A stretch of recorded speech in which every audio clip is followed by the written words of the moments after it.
Everyone, girly fiction में आप सभी का स्वागत है और मैं उम्मीद करती हूँ कि आप सभी अच्छे होंगे। शिवांगी ने लास्ट वीडियो में कमेंट किया था कि इस बार कोई सेपरेशन का मत लाना। वैसे बहुत दिन से उनके कमेंट आ रहे थे और वैसे भी उस दिन जिसने जिसने भी अपने सजेशन दिए थे सबका ले रही हूँ, तो आज मैंने शिवांगी का ले लिया है।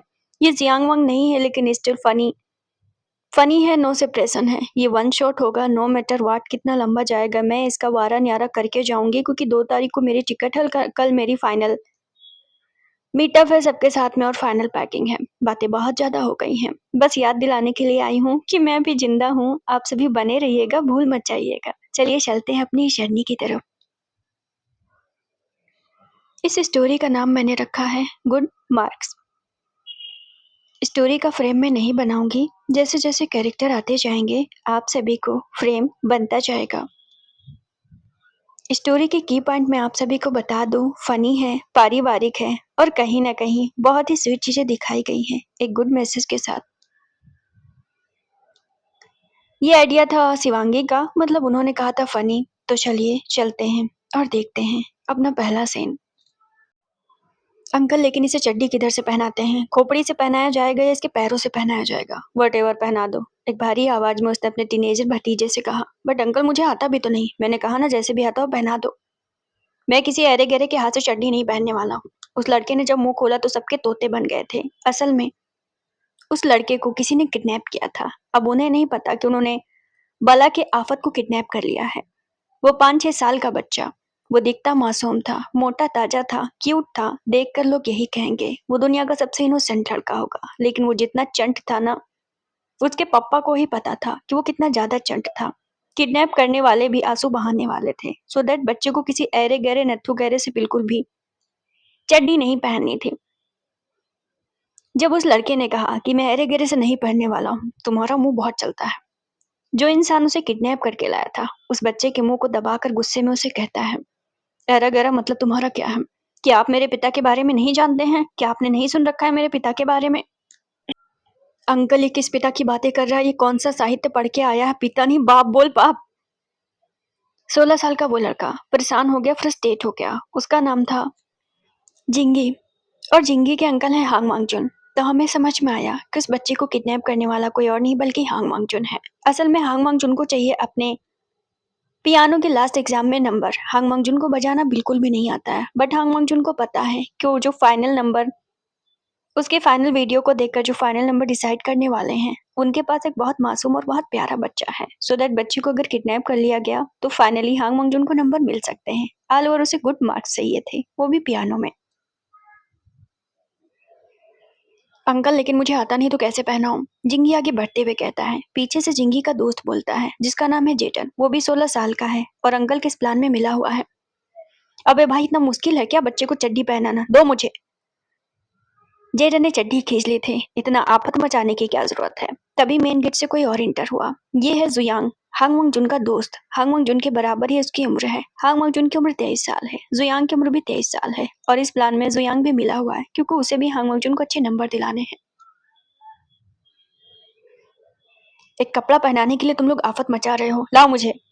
जुयांग ने उसके हाथ से उस बच्चे की चड्डी खींच ली। ओह, यही है नमूना? हांग मंगजुन को देखते हुए कहा। बाय द वे, वो उसके चेहरे को देख ही रहा था। नमूना बोलने की जरूरत नहीं है, बेबी ने नाक फुलाते हुए कहा। हैं? उसके तोते उड़ चुके थे। 5-6 साल का बच्चा सही से बोल नहीं पा रहा था, बट बगबगा के जवाब तो दे रहा था ना। वांग जी ने घूरकर, यानी कि हांग वांगचुन ने घूरकर जुयांग को देखा। वो बस देखने में इनोसेंट है। क्या मतलब है आपका? आपने मुझे डफर कहा? लड़के ने काफी भारी आवाज में चिल्लाते हुए कहा। क्या आपको नहीं पता मेरे डैड? अरे मेरे बाप, मेरे डैड। जुयांग का माथा जो है खटक गया था। 4 बार तो उसके मुंह से उसके डैड का नाम सुन चुका था। उसका मुंह ही दबा लेता है। मुंह बंद करो वरना तुम्हें भी उल्टा लटकाऊंगा, तुम्हारे डैड को भी उल्टा लटकाऊंगा। ये बच्चा अपने आप को अफलातून समझता है क्या? बच्चे का मुंह दबा हुआ था तो बच्चा इस बार बोल नहीं पाया। वो मर न जाए, हांग मांगजू ने पानी पीते उस बच्चे को घूरते हुए कहा। उस बच्चों की बात से वहां पर कोई ऐसा नहीं था जैसे चिढ़ न लग रही हो। अब ऐसा नहीं था कि किसी को उस बच्चे से हेट थी, बस वो बेबी सबके नाक में दम करके बैठा हुआ था। ऐसा लग रहा था कि उन लोगों ने बेबी को किडनैप नहीं किया है, बल्कि बच्चे ने सबको उठवा लिया है। अरे यार, बच्चा मर जाएगा। तभी पीछे किसी ने फिर से पीछे से आवाज दी। अब ये कोई और नहीं बल्कि साओ था, हांग मांगजून का तीसरा सबसे जिगरी दोस्त। जो इस प्लान में शामिल है सिर्फ नंबर दिलाने के लिए, क्योंकि गुड मार्क्स हांग मंगजून के लिए बहुत इंपॉर्टेंट है और इसके पीछे एक अच्छा खासा रीजन है। सबने मुड़कर पीछे की तरफ देखा। तुम्हारी ही कमी थी। जुयांग ने उसे देखते हुए फ्लर्ट किया। दोनों ही आपस में फ्लर्टी फ्लर्टी हैं, मतलब पता नहीं चलता कि वो बॉयफ्रेंड्स हैं या फिर सच में अच्छे दोस्त हैं। इन लोगों का अलग ही चालू रहता है। जिंगी ने जेडन के कान में कहा, हाँ तो तुम्हें क्यों मिर्ची लग रही है? जेडन ने उसे जवाब दिया, मुझे मिर्ची नहीं लग रही है। तुम्हें देखकर नहीं लगता इन अंकल के बीच कुछ चल रहा है? जो भी चले, हमारे बीच तो कुछ नहीं चल रहा ना। चीज तुम क्या बातें कर रहे हो, मैं ये थोड़ी ना हूँ। जुयांग ने उसे धक्का दे दिया। मतलब कि जेडन ने उसे धक्का दे दिया। जिंगी और उनके बीच जब बहस चलने लगे तो हांग मंगजून ने गुस्से में उनकी तरफ देखा। तुम्हारी खुद की प्रॉब्लम नहीं सॉल्व हो रही तो मेरी कैसे होगी? बात हो ही रही थी तब तक साओ वहां पर पहुंच गया। देखो मामला ऐसे नहीं निपटेगा। लानजान को क्या चाहिए? हमें पता चला लानजान का मतलब कि हांग मंगजून के अलावा लानजान भी नाम है, तो सारे फ्रेंड सब तरीके से लेते हैं। हांग मंगजून का अच्छा नंबर चाहिए पियानो के लास्ट एग्जाम में ना, इससे ज्यादा और क्या ही चाहिए। बच्चे को मार थोड़ी थोड़ी ना डालना है, वरना वो फाइनल एग्जामिनर क्या सोचेगा। वट एवर, जो भी सोचे। बाय द वे इस बच्चे को देखकर लगता है कि इसका बाप बहुत मक्खन मलाई होगा। साउ ने उस बच्चे के गाल को खींचते हुए कहा। बेबी ने गुस्से में उसकी तरफ देखा। मेरे डैड बहुत क्यूट हैं। आखिरकार उसने कह ही दिया था, इसलिए मैं इतना क्यूट हूँ। इसे क्यों लगता है ये क्यूट है? जियांग ने उसके मोटे मोटे तोंद वाले पेट पर मुक्का मारते हुए कहा, मतलब कि प्यार से। बेबी ने फिर से घूर कर जियांग की तरफ देखा था। ऐसा करने की जरूरत नहीं है। क्यों? क्योंकि मुझे फील होता है कि मैं बहुत फैटी हूँ। अबे यार इसका मुंह बंद करवा ले यार, ये सच में फैटी है, इसमें फील होने वाली क्या बात है? आप मुझे फैटी नहीं कह सकते, मैं किसी का बाप का नहीं खाता हूँ। है लान जानतो से देखता रह गया। इधर आओ तो। उसने बच्चे के कान को कस के मरोड़ा था। तुम्हें ये सब किसने सिखाया है? मुझे ये सब किसी ने नहीं सिखाया है। भला मैं 4-5 साल का हूँ, मुझे किसी से सीखने की क्या जरूरत है? लानजान का मन हुआ था कि सच में उसके कान मरोड़ दे। बेचारे का कान इतना कोमल था कि ज्यादा मरोड़ता तो उसका कान ही अलग हो जाता। इस बच्चे को ले जाओ। मुझे कहीं भी नहीं जाना है, बेबी ने चिल्लाते हुए कहा। क्या आपने बाहर का मौसम नहीं देखा? कितनी धूप है। अगर मेरी स्किन, अरे यार इसको, रुको एक मिनट। स्किन वाली बात जैसे ही बच्चे ने कही कि उसकी स्किन पे गलत असर पड़ेगा, वैसे ही साउ ने उसके मुंह पर हाथ रख लिया। अबे यार इसके पेरेंट्स ने इसे कुछ सिखाया नहीं है क्या? लगता है इसकी मम्मा मॉडल है। तुम्हें कैसे पता इसकी मम्मा मॉडल है? लांचान ने साउ की तरफ देखते हुए कहा। अबे इतना छोटे बच्चे को ये सब बातें कौन बताता है? मतलब मौसम, स्किन केयर, हेल्दी, फैटी, ये सब कौन सिखाता है अपने बच्चे को? क्या पता उसकी मम्मा मॉडल हो तो। हांग मंगजून ने घूरकर उस बच्चे को देखा। जहां तक मैंने सुना इस बच्चे का फादर अकेला रहता है, तो उसकी मम्मा कौन है? अब उनके बीच ये सवाल आया। बात तो सही है अंकल, ये बोलकर साओ जो है, मतलब कि जेडन जो है, वो सोफे पर बैठा। हाँ यार बात तो सही है। मैंने भी सुना है कि फाइनल जो एग्जामिनर है ना, जो हमें नंबर देंगे, मतलब कि जो हांग मंगजून को नंबर देंगे, वो तो सिंगल ही रहते हैं। तो उनकी वाइफ और ये बच्चा, हो सकता है तलाक हो गया हो। साव ने फिर से पानी पीते हुए कहा। हांग मंगजून ने थोड़ा सा सोचते उस बच्चे की तरफ देखा।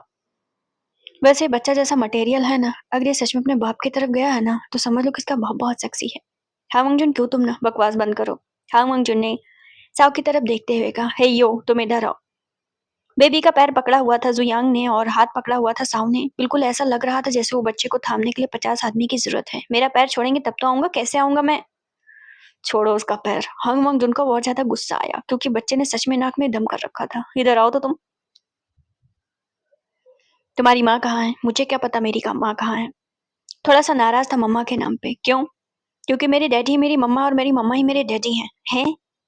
अ, भाई मुझे लगता है कि इसे साइको डॉक्टर के पास ले जाना चाहिए।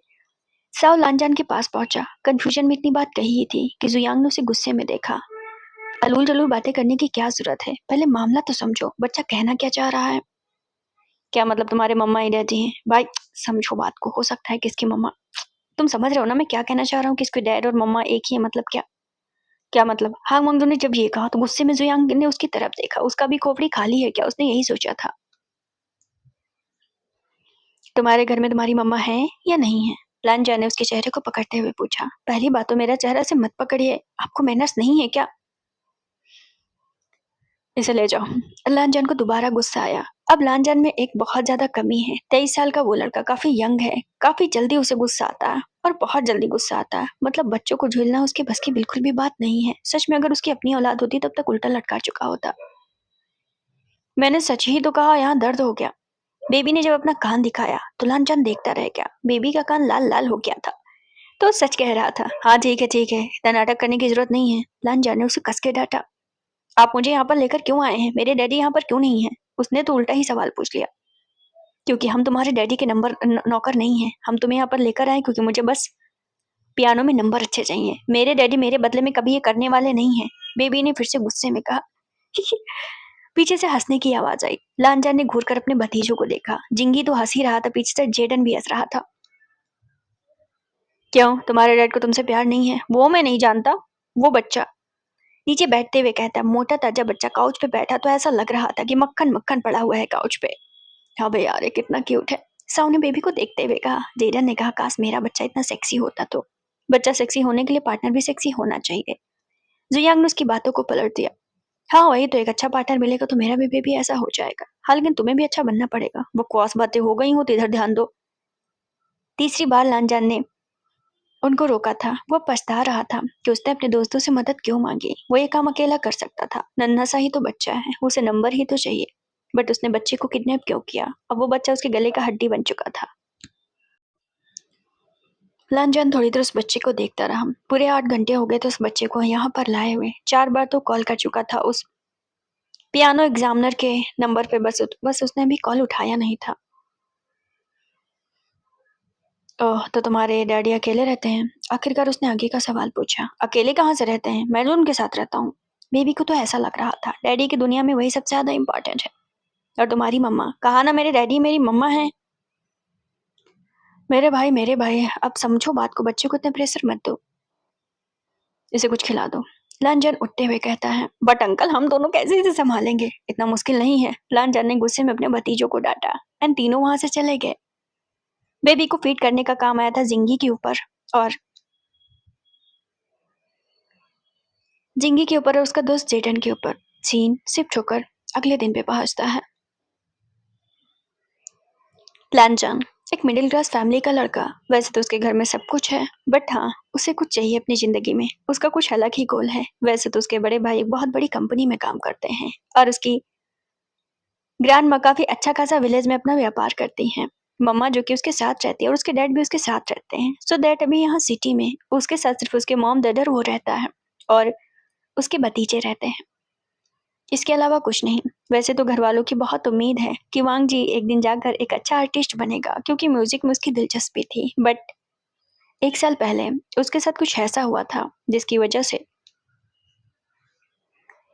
उसकी पूरी दुनिया पलट गई थी। जब वो एक ऑडिशन देने गया था, उसे नहीं पता कि उस दिन उसने गलती से जो कॉल उठाया था वो जिंदगी भर के लिए उसकी चाहत बन जाएगा। यंग लड़का पहली बार किसी को पसंद करने लगा था। हाँ, वो ऑडिशन दे ही रहा था कि तभी उसका नंबर आया। कई बार पुकारने पर जब वो नहीं बोला तो उसके पर्सनल नंबर पर कॉल किया गया, क्योंकि बाहर ऑडिशन के लिए बहुत सारे लड़के थे। ऐसे में सबका टेंशन खींचना मुश्किल था। सो दैट जब वांगी ने कॉल उठाई तो हेलो, भारी आवाज में लांजा ने अपने आप को एक कोने में करते हुए कहा, ऑडिशन नंबर 008। उधर से बहुत प्यारी आवाज आई। यस, लांजा ने जवाब दिया। ऑडिशन के लिए अंदर आया जाए। इसके बाद लांजा ने ऑडिशन दिया, बट उसका दिमाग अटका हुआ था उस आवाज में। ये किसकी आवाज हो सकती है? उसने मन में सोचा। दोबारा उसने जब कॉल किया तो नंबर नहीं लगा। कुछ नंबर्स ऐसे होते हैं जो सिर्फ कॉल आउट गोइंग होते हैं, इनकमिंग नहीं होते हैं। शायद वो नंबर वैसा ही था, बट लांजा ने कहीं ना कहीं इस बारे में अपने दिल में रख लिया था कि आवाज किसकी हो सकती है। उसी दिन शाम को जिस होटल में रुका, उसने सेम आवाज सुनी और वो उसका पीछा करता है। उसने बस पीछे से उस पर्सन को देखा, उसने उसका चेहरा नहीं देखा। एक्सक्यूज मी, उसने मैनेजर को बुलाया। जी कहिए। अभी जो यहाँ से काला कलर का कोट पहन के गए हैं, वो कौन है? क्या आप उन्हें जानते हैं? लांजा ने उस मैनेजर से सवाल पूछा। ये यहाँ के गेस्ट हैं। पर्सनली मैं इनके बारे में बहुत कुछ नहीं बता सकता। एक्चुअली वो मुझसे पियानो रूम के बारे में पूछ रहे थे। ओह, तो क्या वो पियानो रूम की तरफ गए हैं? ये बोलकर लांजान जल्दी जल्दी पियानो रूम की तरफ जाने लगा। बदकिस्मती से उस कमरे में डार्क था। हाँ, लेकिन कोई पर्सन पियानो के सामने बैठा हुआ था। पियानो पे बैठा हुआ वो पर्सन काफी अच्छे से पियानो बजा रहा था। ऐसा लग रहा था कि वो काफी हद तक एक्सपर्ट है। लैनजान इतना ज्यादा इम्प्रेस हुआ उससे कहा। वो जानता है उसे पियानो कितना पसंद है। बचपन से उसे पता था कि उसे कभी भी पढ़ाई नहीं करनी, उसे म्यूजिक आर्टिस्ट बनना, उसे एक अच्छा आर्टिस्ट बनना है। इसलिए यंग एज में ही उसने अपना एक गोल रख लिया था। आज वो समझ सकता है कि पियानो पे बैठा वो लड़का या वो आदमी, वो शख्स, उसने अपने ऊपर बहुत काम किया था। लैनजान के कदम खुद ब खुद उस हॉल एरिया में चले गए जहां बहुत सारे चेयर रखे हुए थे। हालांकि उस जगह कोई नहीं था। लांछन समझ सकता था या तो वो आदमी खुद के मन को शांत करने की कोशिश कर रहा है या तो उसे पियानो बहुत पसंद है, इसलिए वो अपने फ्री टाइम में भी पियानो बजाता है। दो में से कोई वजह हो सकती है। उसका मन तो बहुत था कि वो उससे बात करे, बट इतना अच्छा वो पियानो बजा रहा था, बीच में रोकना उसके बस की बात नहीं थी। इंतजार करना ही उस लड़के ने बेहतर समझा और फिर वांग जी सबसे पिछली सीट पे बैठ गया। उसके और उस पियानो आर्टिस्ट यानी स्टेज जो था ना, उसके बीच कम से कम 10 कदम का फासला होगा। बट उस पूरे हॉल एरिया में ऐसा लग रहा था कोई एंजल उस पियानो पे बैठा हुआ है। हालांकि उसका चेहरा नहीं दिख रहा था क्योंकि कमरे की लाइट्स बहुत एस्थेटिक थी और बहुत लो थी। वो 40 मिनट उसके पियानो को सुनता रहा, बिल्कुल इस तरह जैसे एक सेकंड के लिए भी उसका ध्यान इधर से उधर ना गया हो। काफी नर्वस था, काफी दिल की धड़कनें बढ़ी हुई थी। जैसे जैसे मिनट सेकंड बीत रहा था, उसके दिल में एक ख्वाहिश हो रही थी इस पर्सन से मिलने की जिस पियानो पे बैठा हुआ था। लांजान का ध्यान तो टप टप टूटा जब उस पर्सन ने पियानो बजाना बंद किया और वो क्रॉस होकर उस जगह से निकलने लगा जहां लांजान बैठा हुआ था। हाँ, इतना तो दिखाई दे रहा था कि कोई उस जगह बैठा हुआ है और लांजान को इतना दिखाई दे रहा था कि कोई पियानो बजा रहा था, बट एक दूसरे का चेहरा उतना ज्यादा विजिबल नहीं था। लांजान का ध्यान तो तब टूट गया जब उसके बगल से ही वो इंसान निकला। तो उसकी डार्क खुशबू लांजान के कानों में पहुंची। Excuse me. वो पर्सन जैसे ही गेट से बाहर निकलता, लांजान उठते हुए उसे पुकार लेता है। उस पर्सन के कदम रुक गए। हैरानी की बात यह थी कि वो लांजान की तरफ मुड़ा नहीं। वो एक्चुअली आपने बहुत अच्छा बजाया, लेकिन जवाब कुछ नहीं मिला। अब लांजान नर्वस हुआ कि उसे आगे बात क्या कहनी चाहिए। आप बहुत अच्छा बजाते हैं। क्या आप एक्सपर्ट हैं? आई मीन आपने सीख लिया है या आप अभी एज ए स्टूडेंट की तरह बजा रहे हैं? उसे फिर से दोबारा जवाब नहीं मिला। मैं आपसे बात कर रहा हूँ। तो उसे तीसरी बार भी कोई जवाब नहीं मिला। मैं आपसे बात करना चाहता हूँ। लांजान ने जब चौथी बात कही, मुझसे बात, then score good number in piano, इतना बोलकर वहां से वापस निकल गया। व्हाट? तुरंत ही उस हॉल एरिया में लाइट आ गई। लांजान सिर पकड़ के नीचे बैठ गया। मतलब उनसे बात करने के लिए मुझे पियानो में अच्छे नंबर गेन करने होंगे सो दैट उन्हें पता है कि मैं एक पियानो का स्टूडेंट हूँ। हाँ, हो सकता है क्योंकि इस होटल में मोस्ट ऑफ पियानो के स्टूडेंट ही रुके हुए हैं। बट ये है कौन? तो वहां पर लांजान की मुलाकात किसी से हुई जो पियानो आर्टिस्ट है। 1 साल पहले की बात है। और हाँ, उसने लांजान को एक गोल दे दिया कि पहले अच्छा नंबर गेन करो, देन मुझसे बात करो। बट वो सब तो ठीक है। बीच में लांजान का 2 बार एक्सीडेंट हुआ और फिर वो पियानो की वो क्लासेस नहीं ले पाया जो वो रेगुलर करता है। बाकी इंस्ट्रूमेंट की क्लासेस वो लेता रहा। पियानो से पीछे हो गया क्योंकि वो म्यूजिक आर्टिस्ट बनना चाहता है। इसमें उसे मोस्ट ऑफ कई तरीके के म्यूजिक सीखने होंगे, स्पेशली पियानो पर ध्यान न देने की वजह से। उसे 1 साल के अंत में इस बात का एहसास हो गया था कि उसे नंबर तो अच्छे नहीं मिलने वाले हैं। अब नंबर अच्छा पाने के लिए उसे एग्जामिनर को मतलब कि इम्प्रेस करना होगा। एग्जामिनर जो है वो ऑनलाइन उनके रिजल्ट को देखने वाले हैं, मतलब कि वीडियो बनकर जाएगा उनके पास और वो फिर जज करेंगे और फिर वो नंबर देंगे।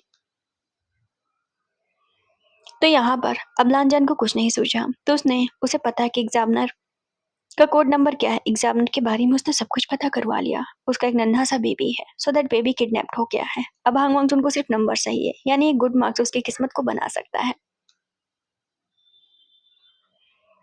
सीन शिफ्ट होकर प्रेजेंट में आता है। साव कार चला रहा था। वैसे तो साव रिच फैमिली से आता है। हाँ, लेकिन उनके बीच कभी पैसों की कोई बात नहीं हुई। भाई एक बात बताओ, एक मुलाकात में कौन इतना पागल होता है? मतलब उन्हें पाने के लिए तुम ऑलमोस्ट क्राइम कर रहे हो। अब ये कहाँ से क्राइम हुआ? जुयांग ने उसे पीछे से टोका। मतलब किसी बच्चे को किडनैप करना क्राइम ही हुआ। हम उसे टॉर्चर थोड़ी ना कर रहे हैं। टॉर्चर करने का मतलब ये नहीं है कि बेबी को किडनैप कर लिया जाए। इतने प्यार से कौन किडनैपर रखता है? तुम लोग यार बस करो। लांचन का दिमाग घुमा हुआ था। ये एक मुलाकात की बात नहीं है। थोड़ा रुकने के बाद, लल-लल होने के बाद लांचा ने आखिरकार अपना मुँह खोला कि एक बार नहीं इसके बाद भी वो मिल चुका है। व्हाट? दोनों दोस्तों ने पलट कर देखा। तुमने बात मुझे क्यों नहीं बताई? साओ ने चिल्लाते हुए कहा। जुयांग ने कहा, बेफिक्र, आगे देख वरना कार का बैलेंस इधर से उधर हो जाएगा। तुरंत कार पे ब्रेक लगी। दोनों ही लांजान को घूरने लगे क्योंकि लांजान ने अभी तक एक ही पार्ट उन्हें सुनाया था कि वो आखिर गुड नंबर क्यों चाहता है। बट अभी मसला और भी था, आखिरकार वो कैसे मिले? लांजान की पहली मुलाकात नहीं थी। Then what? बोलो बोलो बोलो। दोनों ने ही लांजान का कॉलर पकड़ लिया था। ये शायद 8 महीने पहले की बात है। मैं बस नॉर्मल एक रेस्टोरेंट में गया था अपने भाई के साथ में। उनका प्रमोशन हुआ था, सो वो हमें डिनर पे ले जाना चाहते थे। फिर मैंने वहां पर किसी को बैठे हुए देखा। मैंने उन्हें बस बैक साइड से देखा, मेरा मतलब कि पीछे से देखा। वो कोट पैंट में थे तो अंदाजा लगा मे बी वो ऑलरेडी प्रोफेशनल हो चुके हों। बट मैं उन्हें कैसे पहचान पाया? उनके गले के पास एक टैटू का निशान है जिसकी वजह से मैं पहचान पाया कि वही इंसान है जिन्हें मैंने उस पियानो के हॉल में देखा था। मैं उनसे बात करना चाहता था। जैसे ही मैंने देखा कि वो वॉशरूम की तरफ जा रहे हैं, मैंने भी उनका पीछा कर लिया। सीन शिफ्ट होकर फिर से एक बार फ्लैशबैक में जाता है। व्हाइट कलर के शर्ट में लांजान बहुत ज्यादा हैंडसम लग रहा था। रेस्टोरेंट के उस एरिया में काफी लड़कियां उसे घूर रही थी। वो काफी प्यारा था। उसके बाल काफी सिल्की थे एंड चेहरा बिल्कुल ग्लो कर रहा था। लेकिन उसका पूरा ध्यान चेयर के 2 पिछली सीट पर बैठे एक पर्सन पे था जो शायद कॉल पे किसी से बात कर रहा था। बट उसके गर्दन पे एक टैटू बना हुआ था। जब वो टैटू लांजान के सामने आया तो लांजान पूरी तरीके से और ज्यादा नर्वस हुआ। वांग जी। हाँ हाँ भाई। तुम पानी का गिलास कितनी देर से पकड़े हुए हो? अब इसे नीचे रखोगे या मैं तुम्हें खिलाऊं? अब ऑकवर्ड हो गया था लांजान के लिए जब उसके भाई ने उसे टोक दिया। तुम्हें तलाल क्यों हो रहे हो? उसके मम्मा ने भी उसे टोका। Me no no. उसने तुरंत ही मना करने की कोशिश की। अंकल आप तो टमाटर हो रहे हैं, कहीं आपकी क्रस आसपास तो नहीं है? लांजान ने घूर कर अपने उस भतीजे को देखा। जिंदगी के मुंह में कोई भी लगाम वगाम नहीं है, कुछ भी बोलता है, वट एवर, जो कुछ भी मुंह में आता है। ऐसा कुछ नहीं, खाने पर ध्यान दो। इसके बाद लांजान उठा क्योंकि ऑफकोर्स लांजान उस पर्सन का पीछा कर रहा था। वो वॉशरूम की तरफ जा रहा था। आज शायद लांजान के दिल की हसरत पूरी हो जाएगी क्योंकि उस दिन होटल में लांजान ज्यादा बात नहीं कर पाया था। वो पर्सन सडनली चला गया था। इसके बाद से लांजान उसके बारे में बहुत तलाश करने की कोशिश करता है बट उसे कुछ पता नहीं चला। आज वो फिर से उसके पीछे पीछे पहुंचा। शायद लांजान की किस्मत बहुत खराब थी। जैसे ही वो उस पर्सन के पीछे से वॉशरूम के अंदर गया, दरवाजा अंदर से बंद कर उसका चेहरा देखने वाला हुआ, तुरंत ही लाइट चली गई थी। लांजान हड़बड़ाकर अपना फोन चलाता है। जब उसने अपना फोन जैसे उसने फोन की स्क्रीन पे टच किया, उसमें ज्यादा रोशनी तो नहीं आई। लगता है लाइट चली गई। एक भारी आवाज लांजान के कानों में पहुंची। भारी तो नहीं थी लेकिन हाँ प्यारी जरूर थी, जो अट्रैक्ट कर सके उसे। लांजान पूरी तरीके से श्योर हो चुका था वो कोई और नहीं बल्कि वही इंसान है। क्या क्या आपने मुझे पहचाना? हड़बड़ाहट में लांजान फोन का टॉर्च ऑन करना तो भूल गया था बट स्क्रीन की हल्की रोशनी में दोनों एक दूसरे को विजिबली देख पा रहे थे, सिर्फ चेहरे को छोड़कर। मतलब ये तो दिखाई दे रहा था कि सामने में कोई पर्सन है, बट ये नहीं दिखाई दे रहा था कि उसका चेहरा कैसे है। उनके बीच 2 हाथ का फासला था ऑलमोस्ट। उधर से प्यारी आवाज आई, मेरा मतलब मैं वही हूँ जो आपके साथ हॉल एरिया में मिला था। ओ गॉड, लांजान लांजान लांजान खुद के दिल को पकड़ता है कि शांत हो जाओ, शांत हो जाओ। उसका दिल फट के बाहर आ जाएगा उसके क्रश के सामने जिसको उसने अभी तक देखा भी नहीं था। Got it. उसने बस एक ही जवाब दिया। वो एक्चुअली मैं आपको आपको मैं मेरा मतलब कि आपका नाम क्या है? थोड़ा रुकने के बाद प्लान जाने जब आपको मैं आपको मतलब काफी नर्वस हुआ। वो समझ नहीं पा रहा था इस अंधेरे में ऐसे मोमेंट वो क्या बात करे और कहाँ से शुरू करे। क्या वो ये पता है वो उसका क्रश है? ना ना ना ना, ची ची ची ची, ये तो बहुत ही ऑकवर्ड हो जाता, मतलब एम्बैरेसिंग हो जाता। कौन सेकंड मुलाकात में ये कह देता है कि आप पर मेरा क्रश आ चुका है? What I said. उसने प्यारी आवाज में कहा, अच्छे नंबर लाओ, इसके बाद मुझसे बात करना। और नंबर अच्छे नहीं आए तो बात करने की जरूरत नहीं है मेरे साथ। और वो बोलकर रुके। हाँ, आप क्या बोलना चाह रहे थे? कुछ नहीं, मुझे बाहर जाना है। देखिए, मुझे आपके बारे में कुछ जानना है। लांजान ने हाथ बीच में लगा लिया, मतलब दोनों हाथ से रास्ते को रोक लिया। उस पर्सन के कदम रुक गए। खैर, थोड़े से अंधेरे में इतना तो पता चल रहा था कि लांजान हाथ लगा चुका है। ये क्या बदतमीजी है? उसने थोड़ा गुस्सा होते हुए कहा। देखिए, आपको गुस्सा होने की जरूरत नहीं है, मेरा इरादा कोई ऐसा वैसा नहीं है। मेरा मतलब मैं कुछ ऐसा वैसा। ये बोलकर लांजान 2 कदम आगे बढ़ा कि उसका पैर स्लिप हुआ और वो सीधा उस पर्सन के ऊपर जा गिरा। अब तो अब था, मतलब ठीक था। इतना इमेजिनेशन तो उसने हिमेश रेशमिया की मूवी में भी नहीं किया होगा। कितना रोमांटिक मोमेंट बिना वजह का बन जाता है। फक, यही होना बाकी था। लानजान जो कि उसके ऊपर गिरा, अब उसके ऊपर और बैड इंप्रेशन चला जाएगा। लानजान तो सोच रहा था कि कुछ और होगा, बट मोमेंट पूरी तरीके से बिगड़ गया जब लानजान उसके ऊपर था और यहाँ पर लानजान की फीलिंग्स अचानक से बदली। नाउ ही रियलाइज कि वो उसके हार्मोन से काफी हद तक इफेक्ट हो रहा है। मतलब जो खुशबू उसे मिल रही थी वो लानजान को काफी हद तक प्रभावित कर रही थी। लानजान का चेहरा उस पर्सन के चेहरे के कब करीब हो गए उसे नहीं पता चला, और लानजान के लिप्स उस पर्सन के लिप्स गर्दन तक कब पहुंच गए उसे नहीं पता चला। और एंड देन लानजान ने उसके गर्दन पे एक लिप्स रख भी दिया था। व्हाट द, उस इंसान ने इतना कहकर लानजान को बहुत तेज धक्का दिया और लानजान का सिर पीछे दीवार में जा लड़ा और उसका सिर फूट गया। इतने में वहां पर लाइट आई। लाइट जब आई, लानजान खुद के हाथ में खून ही खून देखता है। उसका ध्यान सामने गया ही नहीं, तब तक वो पर्सन वहां से निकलकर बाहर चला गया। रुकिए, मेरी बात सुनिए, सॉरी। वो ये बोलता रह गया और जब खून से लथपथ वो बाहर आया तो सब उसे देखकर चीखने लगे कि इसे क्या हुआ है, इसे क्या हुआ है। उसके घर वाले इतना पैनिक हो गए कि वहां लानजान के आसपास पूरी भीड़ लग गई और लानजान उस भीड़ में उस पर्सन को देख ही नहीं पाया। भला उसने बहुत सारी कोशिश की बट उसकी नजर उस पर्सन पे नहीं गई थी। वाट मेरे भाई तूने उसे किस किया। सीन शिफ्ट होकर प्रेजेंट में आता है। साउक ने अपना गला ही पकड़ लिया था। बेचारे का मन हो रहा था कि खुद की गर्दन को ही दबा दे। आज तक उसे लग रहा था कि हांग मंगजून बस उसका क्रश है उस पे। आज पता चला कि उसने उसकी गर्दन पे किस किया हुआ है। मेरे भाई, तूने किस किया यार। जियांग को भी नहीं पता चल रहा था। देखो, लानजान 23 साल का था और ये सारे बचपन की चड्डी बड्डी के दोस्त हैं, एक ही विलेज से हैं और पढ़ने के लिए अभी एक ही सिटी में रह रहे हैं। बात अलग है कि सा और जियांग के फादर थोड़े से रिच हैं। बाकी सब लोग एक दूसरे को बचपन से जानते हैं। बचपन से ही लानजान का इंटरेस्ट कभी भी लड़कियां, रोमांस, इन मूवी, कपल, मीठी मीठी बातें, प्यारी प्यारी बातें, लल लल होना, ये सारी चीजें उसके साथ कभी नहीं हुई। तो सबको यही लगता था कि वो कहीं साधु संत महात्मा ना निकल जाए। चिड़ा चिड़ा सा रहता था, रूड रहता था, बातें नहीं करता था। लानजान की पर्सनैलिटी कुछ इस तरह थी। जब वो टीनेजर था तो ना जाने कितने प्रपोजल को रिजेक्ट कर दिया करता था, क्योंकि उसकी दिलचस्पी कभी थी ही नहीं इन सब चीजों में। That is the one reason कि उसके दोस्त इतना परेशान है उसके लिए कि एक बच्चे को किडनैप करने के लिए भी तैयार थे कि भाई उसकी जिंदगी में कहीं से भी हरियाली आ जाए, बट आ जाए। अब उन्हें क्या पता था, जो पर्सन लड़कियों के नाम से दूर भागता था, जो पर्सन रोमांस के नाम से नाक बना लेता था, जो पर्सन हमेशा प्रपोजल को रिजेक्ट कर दिया करता था, वो किसी को किस करके बैठा, वो भी गर्दन पे, वो भी इतने ड्रामेटिक तरीके से। वेल, वो बस एक्सीडेंटल हुआ था। लांजा ने दोनों दोस्त को एक्सप्लेन किया। भाई, मुझे बचपन से लग रहा था जो ज्यादा खामोश रहते हैं ना वो ज्यादा हवसी निकलते हैं। बट लांजान को पता ही नहीं कि हवसी का मतलब क्या। अरे, जिनके अंदर हवस भरी होती है। Shut up.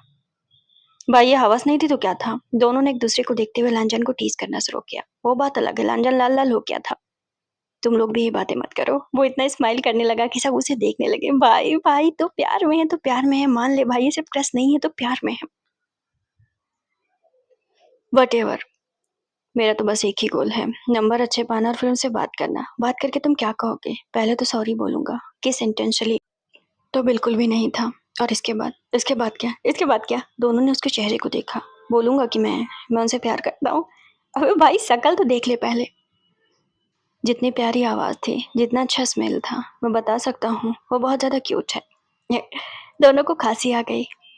By the way, वो सब तो ठीक है, चलो ठीक है, उसने माफ भी कर दिया, चलो ठीक है, वो क्यूट भी है, बट व्हाट इफ उसने तुम्हें रिजेक्ट कर दिया तो? व्हाट इफ उसकी जिंदगी में कोई और हुआ तो? मतलब कुछ भी हो सकता है। आई नो, इसके लिए तो मैं इस बारे में जानना चाहता हूँ। मेरा मतलब कि मैं बात करना चाहता हूँ। हाँ मेरे भाई, तुम्हें रोने की जरूरत नहीं है। एक ना एक दिन तुम ये सब सॉल्व कर ही लोगे। तभी लानजान का फोन रिंग हुआ।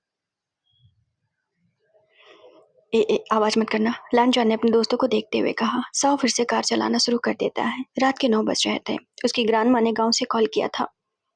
तुम कहाँ मर रहे थे सुबह से? ग्रांड माँ ने तो गाली गलौज ही शुरू कर दी थी। मैं लानजान को तो ग्रांड माँ के सामने आवाज ही नहीं निकलती है। 2-4 बार कॉल कर लिया, अब जाकर उठा रहे हो मेरा कॉल?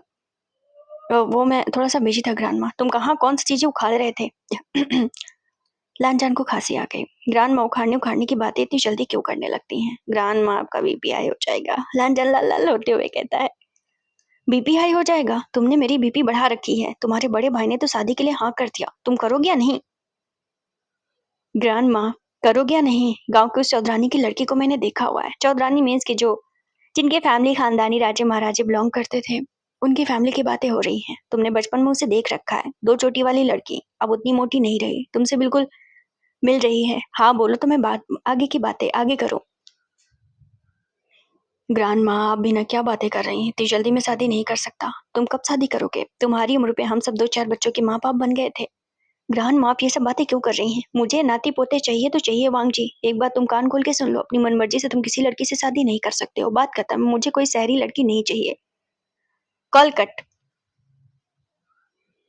उसकी जिंदगी में एक और आफत है। एक तो उसकी ग्रांड माँ जो अक्सर बीमार रहती हैं, बिल्कुल उनके पैर कब्र में हैं। लेकिन अब कुछ कह दो कोई तो बीमार हो जाती हैं। अब बीमार हो जाती तो गिल्ट आ जाता है कि मैंने ऐसा क्यों कहा। तो वांग जी कभी कुछ कहता ही नहीं था और वो कुछ बोलता नहीं था तो बुजुर्ग उसका फायदा उठा लेते थे। अब उन्हें लान जान के लिए कोई शहरी लड़की नहीं चाहिए, उन्हें विलेज की लड़की चाहिए। और दूसरा मेन पॉइंट ये था कि ग्रांड माँ को नाती पोते चाहिए। कहा वांग जी एक ऐसे पर्सन को पसंद कर चुका है जो ऑलरेडी मेल है। उसे नहीं पता कि वो आगे चलकर अपने फैमिली वालों को हैंडल कैसे करेगा। क्या कहा ग्रांड माँ ने? शकल पे 12 क्यों बजे हुए हैं? साव ने पीछे शीशे में उसका चेहरा देखते हुए पूछा। वही हमेशा की बातें, शादी कर लो शादी कर लो। कर क्यों नहीं लेता है भाई? आज नहीं तो कल करना ही करना है। यार तुम लोग समझ नहीं रहे हो, हम सब समझते हैं। मेरे भाई को कोई और पसंद आ गया, बट ग्रांड माँ को कैसे समझाओगे? वटेवर, पहले वो तो मिल जाए जिसके बारे में। हाँ हाँ समझ गया समझ गया। सीन शिफ्ट होकर 9:30 बजे के आसपास पहुंचता है। बच्चा उस घर में इतना ज्यादा क्राई कर रहा था। असल में वो साव का एक पुराना विला था जहां उसके फैमिली के कोई मेंबर जाते नहीं थे, सो दैट वहां रहने की अच्छी सुविधा थी। अब वो खाना खाने के वक्त न उसे सही से जिंगी खिला पा रहा था, न जेडन खिला पा रहा था। बेबी को चाहिए प्रिंस ट्रीटमेंट जो उसके डैडी उसे देते हैं, मतलब वेल सेटल बिठाकर वेल सेटल प्लेट में वेल सेटल खाना चाहिए उसे। और यहाँ उसे ऐसे ट्रीट कर रहे थे जैसे कि वो ऐरा गहरा हो। ये बेबी को बर्दाश्त नहीं था। वो पहली ही टेबल देखकर रोने लगा कि वैसी टेबल पे नहीं बैठता। उसकी चेयर भी मखमली होती है और डैड के बगल में होती है। यहाँ ना तो उसके डैड और ना तो उसकी चेयर मखमली है। उसकी बैक भी दुख जाएगी तो कैसे बैठ सकता है? तो जिंगी ने उसे जबरदस्ती बिठा दिया उस लकड़ी की चेयर पे। अब बेबी रो रहा था। अब दोनों उसके सामने हाथ जोड़े हुए बैठे हुए थे कि किसी तरह मुंह बंद कर ले। आसपास के 2-4 गांव भी उठ के इस विला के अंदर आ जाएंगे कि कौन सा बच्चा इतना ज्यादा रो रहा है। बेचारे जिंगी और जेडन कहीं फंस ना जाएं। अंकल तो निकल लिए हैं। पता चले कि बेचारे दोनों की वाट लग गई। अरे यार इसका मुंह दबा, जिंगी ने उसे देखते हुए कहा। जेडन ने बेबी को पकड़ा। भाई चुप जा, मैं तेरे आगे हाथ जोड़ रहा हूँ, पैर भी पकड़ रहा हूँ। डैडी। वो रोते हुए बस डैडी के बारे में बोल रहा था। अरे यार मैं इसके डैडी को कहाँ से लेकर आऊँ? तुम एक मिनट के लिए मुझे अपना डैडी मान लो। बेबी ने तुरंत रोना बंद कर दिया और सामने की तरफ देखा। मतलब ये तो सबसे फूहड़ बात थी। ये अंकल उसके लप्पू जन्नत से अंकल कैसे डैडी बन सकते हैं? बेबी ने मुक्का उठाया और उसके मुंह पे मार दिया। जिंगी ने अपनी नाक पकड़ ली। हद हो गई। बेबी को एक्सेप्ट था ही नहीं कि मतलब जिंगी जैसा पतला दुबला सा लड़का कह दे कि उसका डैडी है। और उसने मुक्का मार के फिर से रोना शुरू कर दिया। जियांग पीछे नीचे जा गिरा, किसी हकबगाहट में नहीं बल्कि हंसते हंसते। भाई कहने से पहले सोच लिया कर, तेरे अंदर डैडी जैसे गुण दिख ही नहीं रहे, तो ऊपर से नीचे तक आगे ये बोलकर मतलब कि जेडन कुछ बोला नहीं। अब इसका क्या मतलब था? नाक को पकड़े हुए जिंगी ने जेडन से पूछा। मेरा मतलब कि क्या मैं डैड जैसा नहीं दिखता? बेबी ने फिर से गुस्से में घूरा और उसका रोना तो बंद ही नहीं था। मतलब वो कैसे जिंगी को अपना डैडी मान ले? कहीं से भी उसके डैडी जैसे नहीं लगते।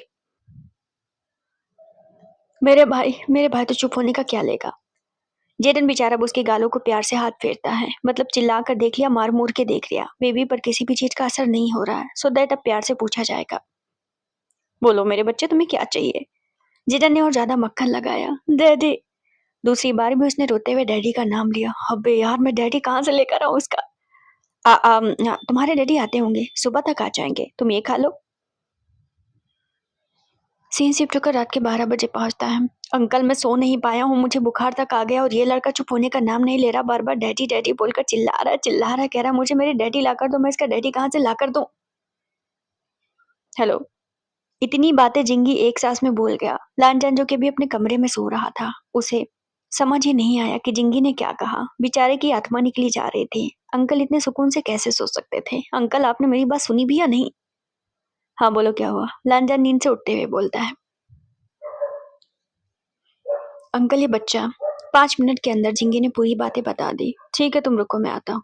सीन शिफ्ट होकर लालचंद फ्रस्ट्रेट होकर उठा था कि एक तो उसकी जिंदगी में इतने एल लगे पड़े थे, ऊपर से बच्चा। मतलब अब 1-2 दिन के अंदर अगर उसके फादर से वो कांटेक्ट नहीं कर पाया तो पता चलेगा कि रिजल्ट भी आ जाएगा। सीन शिफ्ट होकर वहां पहुंचा। भाई, तूने अपने चक्कर में हमारी नींद भी खराब कर दी। सा और जुयांग जो पास पास रहते थे, लांजा ने दोनों को कॉल कर दिया उसके साथ चलने के लिए। तो अब यहाँ पर फिर से कार से वो साव के विला की तरफ जा रहे थे जहां पर वो रह रहे थे। सीन शिफ्ट होकर 1 बजे के आसपास पहुंचा। बेड पर बेबी जो है पूरा लोटपोट हो गया था। बेचारे का चेहरा सूज गया था, उसकी पलकें चिपकी हुई थी। मतलब सुबह तो उसका मुंह चल रहा था, बट अभी उसकी हालत खराब थी। बेचारा रो रो के सबसे हैंडसम पर्सन को देख रहा था, मतलब कि हांग मंगजून को देख रहा था। भाई, कहीं से तुम्हें अपना बाप तो नहीं मान लिया? साव ने लांजान के कान में धीरे से कहा। Shut up. लांजान ने साव को डांटा। इसे हुआ क्या है? उसने जिंगी से सवाल पूछा। सब लोग बेड को घेरे हुए ऐसे खड़े थे जैसे वो बच्चा कोई बच्चा नहीं बल्कि नमूना हो। मतलब एक बार डैडी के पास पहुंच जाने दो, फिर बताएगा कि इन अंकल ने उसके साथ क्या क्या किया। अंकल कुछ नहीं, इसने न तो कुछ खाया है न पिया है, और ये बस एक ही रट लगा के था कि मुझे मेरे डैड के पास आना है, मुझे मेरे डैड के पास आना है। लांजा ने गहरी सांस ली। लाओ इसे मुझे दो, मैं खिलाता हूँ। हाँ, तुम और लांजन बच्चे, तुमसे हो ही नहीं सकता। अपनी शक्ल देखिए, हमेशा रूठ रहते हो। बच्चा भी तुमसे डर जाएगा। इस बच्चे को तो मुझ जैसा क्यूट पर्सन ही संभाल सकता है। साव ये बोलकर बच्चे की तरफ बढ़ा। बेबी तो अब रो भी नहीं रहा था, मतलब बेचारे का मुंह सूज गया था। जैसे ही साव ने बेबी को उठाने की कोशिश की, दो चीजें उसे तुरंत फील हुई। पहले, बेबी का वजन बहुत ज्यादा है। दूसरा, बेबी को बुखार बहुत तेज का था। ये शायद रोते रोते हुआ था। लांजन, इसे तो बहुत तेज का बुखार है क्या? जल्दी से लांजन ने इस बच्चे के माथे पर हाथ लगाया। तुरंत जिंगी और साव ने भी छुआ। सबने छुआ और सबको लगा हाँ, उसे बहुत तेज का बुखार है। अब क्या करें? भाई, कहीं ये मर गया तो? ऐसी बातें मत बोलो। जैसे ही जेडन ने बातें कही, साव ने उसे डांटा कि बेबी के बारे में ऐसा नहीं बोलते हैं। देखो, वहां पर वो सब सिर्फ उस बच्चे को किडनैप कर रहे थे, सिर्फ वांग जी के नंबर के लिए। अदरवाइज कोई ऐसा इरादा नहीं था और ना कोई बेबी से हेट था। अंकल, इसने दिन से कुछ खाया भी नहीं है, मुझे लगता है इसकी वजह से। कोई दवा हम दे सकते हैं क्या?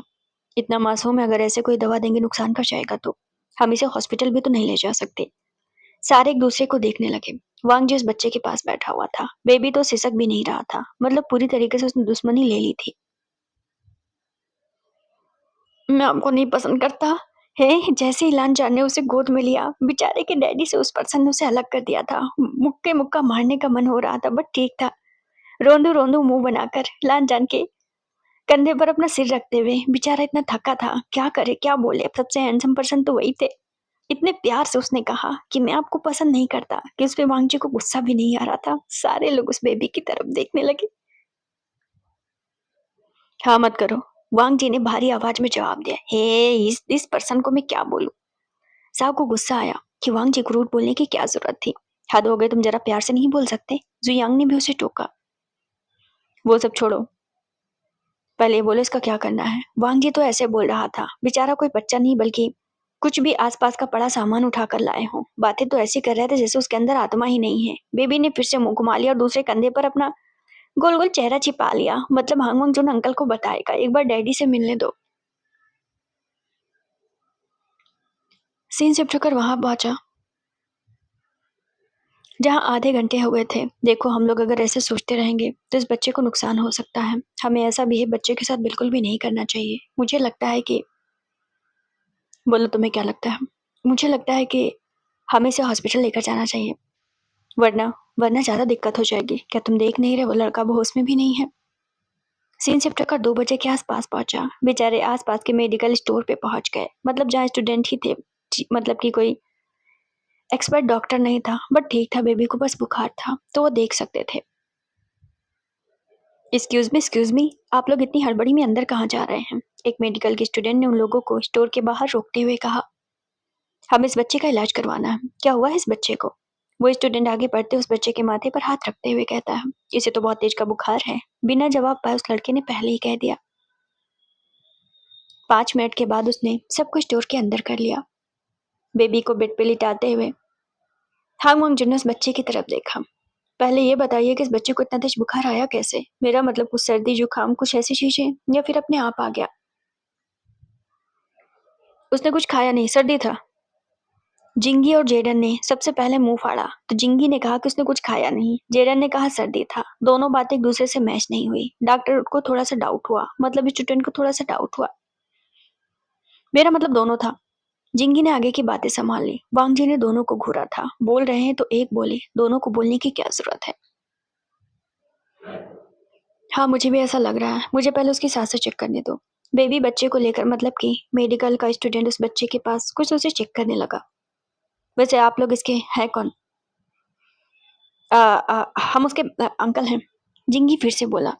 इस बार अच्छा हुआ कि जेडन नहीं बोला था। हाँ हाँ, हम उसके अंकल हैं। तुरंत ही जेडन और वो बोल पड़े, मतलब साओ और जुयांग भी बोल पड़े। एक स्टूडेंट चेक करने के बाद दूसरे स्टूडेंट से कुछ बातें करने लगा। कुछ सीरियस बातें होंगी शायद ही। सब एक दूसरे का चेहरा देख रहे थे क्योंकि बेबी अब पूरी तरीके से बेहोश था। देखिए, इनके फादर को बुलाकर लाइए। हमें कुछ जरूरी बात करनी है। मेरा मतलब बिना फादर के हम ऐसे इलाज नहीं कर सकते हैं। मुझे नहीं लगता कि इसके साथ ऐसी कोई बातें थी। मुझे लगता है कि कुछ और बात है। क्या बात है? लांजान ने सबसे पहले पूछा। तो आप हैं इसके फादर? डॉक्टर ने लांजान का चेहरा देखते हुए कहा। हाँ हाँ, यही है यही है। जैसे ही लांछन कहने वाला हुआ कि क्या बकवास है, साव ने पहले ही लांछन का हाथ पकड़ लिया कि बीच में बोलने की कोई जरूरत नहीं है। बोल दो ना कि तुम उसके डैड हो। बकवास है, लांछन ने धीरे से कहा। हाँ, आप ही डैड होंगे। मैं तो पहले ही देखकर समझ गया था। व्हाट? अब जिंगी ने डॉक्टर के उस पे इतना गंदा रिएक्शन किया कि डॉक्टर भी जिंगी की तरफ देखने लगा। क्या मतलब? व्हाट? आपको चेहरा मिल रहा है? दूसरे मेडिकल स्टूडेंट ने जवाब दिया। व्हाट? साओ जियांग भी एक दूसरे को देखने लगे कि कौन सा मतलब कि मैप ये लोग देख रहे हैं, कहाँ से उनका चेहरा मिल रहा था। बट ठीक था, काफी हद तक चेहरा मिल रहा है ना। लालजान को भी खांसी आने वाली हुई। बेचारा लाल लाल हो गया था। बाप के नाम पर, मतलब ठीक, उसे अभी बच्चे की ख्वाहिश नहीं थी, बट वो इतना गोल गोल सा बच्चा था कि उसे देखकर कौन ही मना कर सकता था। मतलब ठीक, इस जगह वांग जी भी लाल हुआ थोड़ा सा। देखिए, आपके बच्चे को बुखार है क्योंकि आई थिंक उसने कुछ खाया नहीं है। क्या आपने उसे फीड नहीं कराया? उस स्टूडेंट ने बेबी को कुछ मुंह में डालते हुए थोड़ा सा सिरप टाइप का, जबरदस्ती बेबी आधा उगल रहा था आधा खा रहा था। वेल, वो सुबह से कुछ खा नहीं रहा था। अब वांग जी क्या करे? वो उसे प्रिटेंड करना था कि वो उसका डैड है। देखिए, अपने बच्चे को पहले पकड़िए। उस मेडिकल के स्टूडेंट ने बेबी को बिल्कुल गेंद की तरह उठाया, वांग जी की गोद में दिया। हमें इंजेक्शन लगाना होगा और वो बैक पे लगेगी, तो अपने बेबी को आप संभालिए। वो व्हाट? चड्डी उतर गई थी बेबी की। बेचारे की इज्जत दिख रही थी। बेबी शर्मा गया था, मुंह घुसेड़ लिया था लांजान की शर्ट में। अब बेचारा लांजान भी लाल लाल हो रहा था, या ना तो बेबी रो पा रहा था। बेचारा वो बीमार था, बट शर्म हया तो उसमें थी ना, उसकी इज्जत तो थी ना। ऐसे सरेआम उसे नंगा पुंगा करने की जरूरत नहीं थी। बट बेचारा इतना थका हुआ था कि अभी कुछ बोल भी नहीं पा रहा था। ऊपर से वांग जी, एक तो बेचारा बेबी को इमेजिन नहीं कर रहा था, ऊपर से मोटा ताजा बच्चा उसकी गोद में डाल दिया गया, ये कहते हुए कि आपका बच्चा है, आप संभालिए, बैग पर इंजेक्शन लगेगा। साव, लांजान ने साव की तरफ देखा। भाई, मैं कैसे संभालूं? मतलब अभी संभालूं, वरना अगर डाउट हो गया ना तो हम सब जेल में जाएंगे। जैसे ही उसकी बैग की तरफ डॉक्टर बढ़ने लगे, बेबी ने और ज्यादा मुंह घुसेड़ा लांजान की शर्ट में। अब यहाँ लांजान को पता चल गया था कि बेबी बहुत शर्मा रहा है। अब वो क्या करे? हे, तुम मुझसे चिपक क्यों रहे हो? लांजान ने उसे डांटते हुए कहा। आप कैसे बाप हैं? उल्टा ही उसे गुस्सा आ गया, यानी मेडिकल के स्टूडेंट को गुस्सा आ गया, जो लांजान से शायद 2 साल बड़ा था। आप इस तरह अपने बच्चे को कैसे डांट सकते हैं? मुझे लगता है कि आपकी डांट की वजह से बच्चे को बुखार आया है। कोई अपने बच्चे को ऐसे कैसे ट्रीट कर सकता है? वेल डॉक्टर, सौ बीच में आ गया। आई मीन वांग जी अभी बहुत बड़ी मुसीबत से गुजर रहा है। उसकी मेंटली हालत इतनी स्टेबल नहीं है, इसलिए शायद बेबी के ऊपर गुस्सा हो गया। मेरा बेबी, तो मेरे पास आ जाओ। साव को पता था वांग जी के अंदर बाप वाली कोई क्वालिटी नहीं है, तो अगर वांग जी 2 मिनट और बच्चे को लेकर रखेगा तो ठीक है, अभी कुछ न कुछ हो जाएगा। बेचारा अब तो पूरी तरीके से हताश हो चुका था। मतलब गाली नहीं दे सकता था क्योंकि उसके डैडी बहुत अच्छे, और डैडी ने मना किया है, कितना भी कोई बदमाशी कर ले गाली नहीं देना। तो बेबी अभी किसी तरह बर्दाश्त कर रहा है। वो तब तक बर्दाश्त करेगा जब तक उसके डैडी नहीं आ जाते हैं। सीन शिफ्ट होकर आधे घंटे बाद पहुंचा। देखिए आपका बेबी हेल्दी है वो बात अलग है, लेकिन इसका मतलब ये नहीं कि आप खाने पीने पर इस तरह ध्यान देंगे। बाय द वे आपकी वाइफ कहाँ पर है? लानजान को खांसी आ गई थी, बेचारा फिर से लाल लाल हो गया था। एक तो फ्री फंड का उसका बेबी मिल गया था, ऊपर से उसकी वाइफ की बातें हो रही थी। एक्चुअली भाभी जी अभी यहाँ पर है नहीं, मेरा मतलब वो इंटरनेशनल ट्रिप पे गई हुई है। क्या? डॉक्टर ने साव की बातें सुनी तो हैरान होकर उसे देखने लगा, क्योंकि ऑफ कोर्स बेबी इतना छोटा है, कौन चला जाएगा ऐसे ट्रिप पर, मेरा मतलब अपने दोस्तों के साथ। खैर डॉक्टर को उनकी बातों पर यकीन नहीं हुआ, बट न जाने को उसे लग रहा था कि लानजान से शक्ल मिल रही तो लानजान उसका बाप होगा, और वैसे भी वो एक छोटा सा मेडिकल स्टोर था, कोई बड़ा हॉस्पिटल होता तो शायद कोई प्रूफ मांगते। आधे घंटे बाद वो फिर से कार में थे। इस बार जियांग कार चला रहा था। बेबी लानजान की गोद में सो गया था। लानजान उसे लिए हुए था, बेचारा किडनैप उसने किया तो बेबी की जिम्मेदारी और कौन लेगा। यार उसको एक बार और कॉल करो। मेरे पास बस एक ही नंबर है, जितनी बार कॉल किया किसी ने रिसीव नहीं किया। बाप है कि क्या है, कोई अपने बच्चे के बिना इतना केयरलेस कैसे हो सकता है? क्या उसे नहीं पता उसका बेबी किडनैप हो चुका है? चलो ठीक है नहीं पता है, बेबी 24 घंटे से गायब है। कोई भी बाप होता तो अब तक पुलिस वालों तक रिपोर्ट कर देता। मुझे तो नहीं लगता किसने किया होगा। वैसे एक बात है यार, जियांग कार चलाते हुए सोचते हुए पीछे देखकर कहता है। क्या बात है अंकल? जिंगी ने बीच में बोल दिया। सबने एक दूसरे की तरफ देखा। सोचने वाली बात है ना, जिसका बच्चा इतना क्यूट है, और वैसे भी बच्चे कैसे भी हो, बच्चे तो बच्चे होते हैं ना। फैमिली को कुछ तो रिस्पॉन्सिबिलिटी लेनी चाहिए। इसके बाप को देखो, कोई कांटेक्ट नहीं, कोई जानकारी नहीं। क्या तुमने कुछ पता किया था इस बारे में? मुझे कुछ नहीं पता, मुझे नहीं पता था इतना लंबा वक्त लगेगा। मैंने सोचा था एक दो बार में कॉल रिसीव कर लेगा, बट उसने रिसीव नहीं किया। मतलब सोचने वाली बात है ना, कहीं ऐसा तो नहीं कि उसका बाप ही ना हो। भाई सटक गया है क्या? बाप नहीं होगा तो बच्चा आसमान से थोड़ी ना टपकेगा, कोई और बात होगी। कहीं ऐसा तो नहीं वांगजी तुम्हारे पास कोई और नंबर है? वाट? मैंने तो फाइल से नंबर निकाला था, मुझे नहीं पता। लो कर लिया कांड। मुझे लगता है तुमने गलत नंबर ले लिया। सीन शिफ्ट होकर साउ की विला में पहुंचता है। बेबी तो सो गया था, बेचारे ने 24 घंटे से कुछ खाया नहीं है, बट ठीक अभी इनके पास दूसरा टारगेट था कि फिर से यूनिवर्सिटी जाना, म्यूजिक के उस डिपार्टमेंट में जाना, और फिर से फाइल को तलाश करना, और उसे एग्जामिनर के बारे में पता करना। सीन शिफ्ट होकर रात के 3 बजे पहुंचता है। मतलब जिंदगी हराम थी जब से बच्चे को किडनैप कर लिया था। जियांग सा और लानजान पहुंच गए थे यूनिवर्सिटी। एंट्री तो उन्होंने कर ली थी, अब म्यूजिक डिपार्टमेंट में जाना था। चोरी छिपे वो म्यूजिक डिपार्टमेंट तक पहुंच गए, और फिर उस रूम में भी पहुंच गए जहां एग्जामिनर की सारी डिटेलिंग्स वाली फाइल थी। हाँ ये वाली है। लानजान ने ब्लैक फाइल को देखते हुए कहा। टॉर्च जला जलाकर एक दूसरे से धीरे धीरे बात करते हुए वो सारी इंफॉर्मेशन निकाल रहे थे। नेम बी वोजियान, उम्र 26 साल, मैरिड, और आगे 3 नंबर दिए हुए थे। तो लानजान ने जो नंबर लिया था वो बहुत पुराना नंबर था। वाट? इतनी कम उम्र में एग्जामिनर? मतलब सोचने वाली बात है। भाई वो सब छोड़, तेरी फटके हाथ में आ जाएगी अगर किसी ने पकड़ लिया तो। सबसे पहले नंबर ले। लानजान ने फोन उठाया और फिर उस पेज की तस्वीर खींच ली। सीन शिफ्ट होकर फिर से 4 बजे के आसपास पहुंचता है। सुबह के 4 बजे फिर से वो विला की तरफ आ रहे थे। लानजान उस नंबर को कॉल करने की कोशिश कर रहा था। मेरे भाई इतनी रात को मत करो, कल कॉल करते हैं। और वैसे भी तुमने गलत नंबर लिया है। अबे वो सब छोड़। जियांग ने सबकी बात को काट दिया। मेरे दिमाग में तो बस एक ही बात चल रही है, इतनी कम उम्र पे कोई म्यूजिशियन कैसे बन सकता है? इसमें बड़ी बात कुछ नहीं है। लानजान पीछे बैठा हुआ था। वो बाहर की तरफ देखते हुए कहता है। जिसने बचपन से सीखा होता है वो 21-22 की उम्र में अच्छा खासा म्यूजिशियन बन जाता है। 1-2 साल उसके एक्सपीरियंस में लगते हैं। इतनी बड़ी बात नहीं है एग्जामिनर बनना, तो तुम क्यों नहीं बन पाए? लानजान ने इतनी बड़ी बातें तो सुना दी थी। मतलब वीवूजान 25 साल का है, वो सब तो समझ में आता है, बट उसके दोस्तों ने तो पर्सनली हिट कर दिया था। लानजान को खुद ही खांसी आ गई। बेचारा क्या वो थे, 2 बार एक्सीडेंट हुआ, इसकी वजह से नहीं बन पाया, वरना अब तक तुम्हें प्रो होता। वांग जी ने ऐसी बातें कही।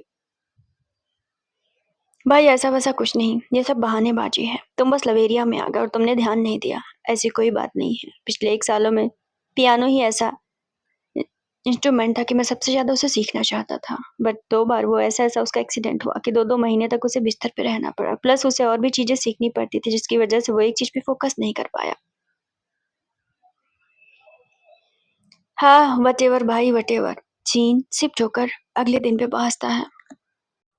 सुबह के 8 बजे वांग जिस बच्चे को धमका रहा था, तुम्हारा नाटक बहुत हुआ, तुमने यहाँ से नीचे देखा है। बेबी ने नीचे झाँका। वांग जी उसे गोद में लेकर डरा रहा था खिड़की के पास खड़ा होकर कि नीचे फेंकेगा, तो बेबी झाँक रहा था भी। तुम 4th फ्लोर पर हो, यहाँ से गिरोगे तो तुम्हारी चटनी बन जाएगी, और अगर तुमने खाने से मना किया तुमको यहाँ से फेंकूंगा, नीचे जाओगे तो गायब हो जाओगे। बेबी डर के मारे वांग जी को देखने लगा। बेचारा कल से तो उसका मुंह चल रहा था, बट कल उसके बैग में सुई लगाई गई थी, तो अभी पता है कि अंकल क्या कुछ नहीं कर सकते हैं। बेबी कुछ बोला नहीं। यहीं से धक्का दूंगा, चुपचाप नाटक बंद करो, जाकर खा लो, अपने हाथ से खिला दीजिए। जब वांग जी गुस्से में उसे बेड पे बिठाता है तो वांग जी घूमता है। उसे लगा था उसने डरा धमका दिया, बेबी खा लेगा। बेबी के नखरे अभी भी बहुत ज्यादा है क्योंकि बेबी को खुद के हाथ से खाना नहीं आता है। क्या? वांग जी ने घूमकर गुस्से में उसे देखा। अपने हाथ से खिला दीजिए। मैं तुम्हारा बाप नहीं हूँ। वांग जी उसके कान मरोड़ते हुए उसे गुस्से में और ज्यादा चिल्लाते हुए कहता है। चिल्लाने का मतलब फूहड़ की तरह नहीं, हेटफुल नहीं, बल्कि ऑफकोर्स वांग जी को बस उस बच्चे को फीड कराना था। यहाँ एक फिक्र वाली बात थी। मेरे डैडी और हैंडसम है, तो बेबी को भी वांग जी डैडी जैसे नहीं लगते हैं क्योंकि उसके डैडी तो और ज्यादा हैंडसम है। तुम और तुम्हारा डैडी दोनों को यहाँ पर बांधूंगा मैं, चुपचाप अब खा लो। मुझे नहीं आता। क्या नहीं आता? वांग जी ने उसके गालों को खींचते हुए कहा। खाना नहीं आता? अब तुम्हें खाना नहीं आता तो इतने गाल कैसे फुला लिए हैं? वांग जी को बहुत ज्यादा गुस्सा आया। अरे यार, अब चिल्ला चिल्ला के उसका हालत खराब कर दोगे क्या? बेबी को प्यार से फीड किया जाता है, मुझे खिलाना विलाना नहीं आता। वांग जी ने गुस्से में जुयांग को देखते हुए कहा, जो अभी एंट्री लिया था कमरे में। लाओ मैं खिला दूं। जियांग ने चम्मच उठाया। मैं आपके हाथ से नहीं खाऊंगा। अब बेबी के अलग नखरे थे। लानजान ने फिर से उसकी तरफ देखा। अभी तो तुमने कहा कि तुम्हें हाथ से खाना है, मुझे बस उनके हाथ से खाना है जो हैंडसम होते हैं। व्हाट? जियांग की हालत खराब थी। बेचारा इतना हैंडसम था, लड़के लड़के उसके पीछे मरते थे। मतलब बेबी के नजर में हैंडसम होने के क्या मानक हो सकते हैं? क्या कहा तुमने? मन हो रहा था उसका गला दबाते। अगर वांग जी की आत्मा उस पियानो के मार्क्स में अटके नहीं होते ना, तो पता चलता कि वांग जी मतलब कि वो अभी उसको मार चुका होता। अबे भाई, तेरे हिल लग गए। सौ पेट पकड़ के सोफे पर गिर पड़ा क्योंकि बच्चे की बातों पर सौ सहमत था। ऑफ कोर्स जुयांग कहाँ से इतना हैंडसम है? बेबी नहीं खाएगा मतलब नहीं खाएगा। और वैसे भी आपने हाथ भी नहीं धोए। अब हाँ यार यार, इसे हटा लो मेरी नजरों से। पीछे हंसने की आवाज आई। जुयांग ने पीछे घूमकर देखा। जिंगी और जेडन मुंह फाड़ के फूहड़ों की तरह हंस रहे थे। नाटक बंद करो, चुपचाप खाओ। वांग जी उसके बगल में बैठा। वांग जी को थोड़ा तो प्राउड फील हुआ। चलो, वहां बेबी सिर्फ उसे ही हैंडसम मान रहा था। तुम्हारे डैड आने वाले होंगे। डैड आएंगे? अगर तुमने कहा कि डैड आएंगे तब खाऊंगा। ये चाकू देखा ना, तुम्हारे पेट में उतारूंगा मैं। उसके फैट पर वो नकली प्लास्टिक का चाकू लगाते हुए कहता है। बेबी ने डर के मारे हांगवांग जुन की तरफ देखा। बेबी ने पूरा ही समझ लिया था कि इस घर में अगर कोई विलन है तो हांगवांग जुन विलन है। डैडी को आने दो, फिर बताएगा। वो किसी को मार खिलाए न खिलाए, डैडी को जरूर मार खिलाएगा। इसका बहुत नाटक हो गया। इसके डैड को मैं कॉल करने जा रहा हूँ। वांग जी गुस्से में बाहर की तरफ जाता है। अब जाकर उसने दूसरे नंबर पे कॉल किया। हेलो। एक ओल्ड लेडी की आवाज आई। मुझे वीबूजियान से बात करनी है। हांगमांग जून ने भारी आवाज में कहा। बाबा भी पुलिस स्टेशन गए हुए हैं, वो आपसे बात नहीं कर सकते। उनका फोन यहीं पर रह गया जल्दी में। पुलिस स्टेशन क्यों? हमारे छोटे बाबा नहीं मिल रहे हैं। वांग जी ने सिर पकड़ लिया। अभी मामला पुलिस तक पहुंच गया था। असल में वांग जी का प्लान था, बेबी को लेकर आएगा और 1 घंटे बाद ही कॉल कर देगा। एंड फिर उसे कहेगा कि अगर बेबी की सलामती चाहता है तो नंबर बढ़ा दे। वो आसानी से बच्चे को छोड़ देगा। लेकिन मामला पुलिस तक पहुंच गया था। व्हाट? सीन शिफ्ट होकर आधे घंटे बाद पहुंचता है। वांग जी, वांग जी, वांग जी, हम सब जेल में चले जाएंगे। तुम्हें तुम्हारा लवर मिले ना मिले, भाई हमें हमारी जान प्यारी है। कम से कम कुछ तो करो, कुछ तो करो। सीन शिफ्ट होकर फिर से आधे घंटे बाद पहुंचता है। ओल्ड लेडी ने कॉल किया था। आपने कॉल किया, बाबा घर पे आ गए हैं। वांग जी ने जैसे रिसीव किया, उस ओल्ड लेडी ने कहा, उनसे बोलो कि उनका बच्चा मेरे पास है। क्या? घर में एकदम से इतनी ज्यादा शोर शराबा होने लगा कि वांग जी का फोन स्पीकर पे था। सारों के कान फट गए थे। वैसे बेबी तो कमरे में सो रहा था। इधर बाहर हॉल एरिया में सबके सब कानों पे उंगली लगा चुके थे क्योंकि बाबा मिल गए, बाबा मिल गए की आवाज इनके कानों में आ रही थी। वट? एक भारी आवाज भी लानजान ने सुनी। हालांकि फोन पे उस साइड इतना ज्यादा शोर था कि वांग जी को कुछ समझ में नहीं आया। अगर अपने बेटे की सलामती चाहते हो तो भाई उसे यहाँ बुला ले, आमने सामने से बात कर लेना। कॉल पे बात करना सही नहीं है। इस एड्रेस पे आ जाओ, वरना और पुलिस वालों को अगर बताया तो तुम्हारा बेबी हम ऊपर उड़ा देंगे। ये बात जुयांग ने कही थी। बात तो लांचान करने वाला था, बट जुयांग जानता था कि लांचान धमकी दे नहीं पाएगा। सो उधर से वीवो जियान ने कहा, मुझे बस एड्रेस सेंड करो, मैं किसी को नहीं बताऊंगा, मुझे बस मेरा बच्चा चाहिए, मैं आ रहा हूँ वो भी अकेले। भाई वो आ रहा है, वो आ रहा है। सीन शिफ्ट होकर 1 घंटे बाद पहुंचता है। एक काम करो, मैं ज्यादा डेंजर दिखता हूँ ना, जुयांग ने सबको देखते हुए कहा, उसे मुझे धमकाने दो, अभी डायरेक्ट लाइव तुम्हारे नंबर में बढ़वाता हूँ। लान जान ने कहा, ठीक है, लेकिन मैं भी यहाँ रुकूंगा, हमें प्यार से बात करनी होगी, हमें कोई धमकाना नहीं, मुझे बस नंबर चाहिए। वेल ठीक है, तो अंकल हम भी यहाँ खड़े हो जाएं, कौन सी बड़ी बात होगी, वैसे भी बेबी सो रहा है कमरे में।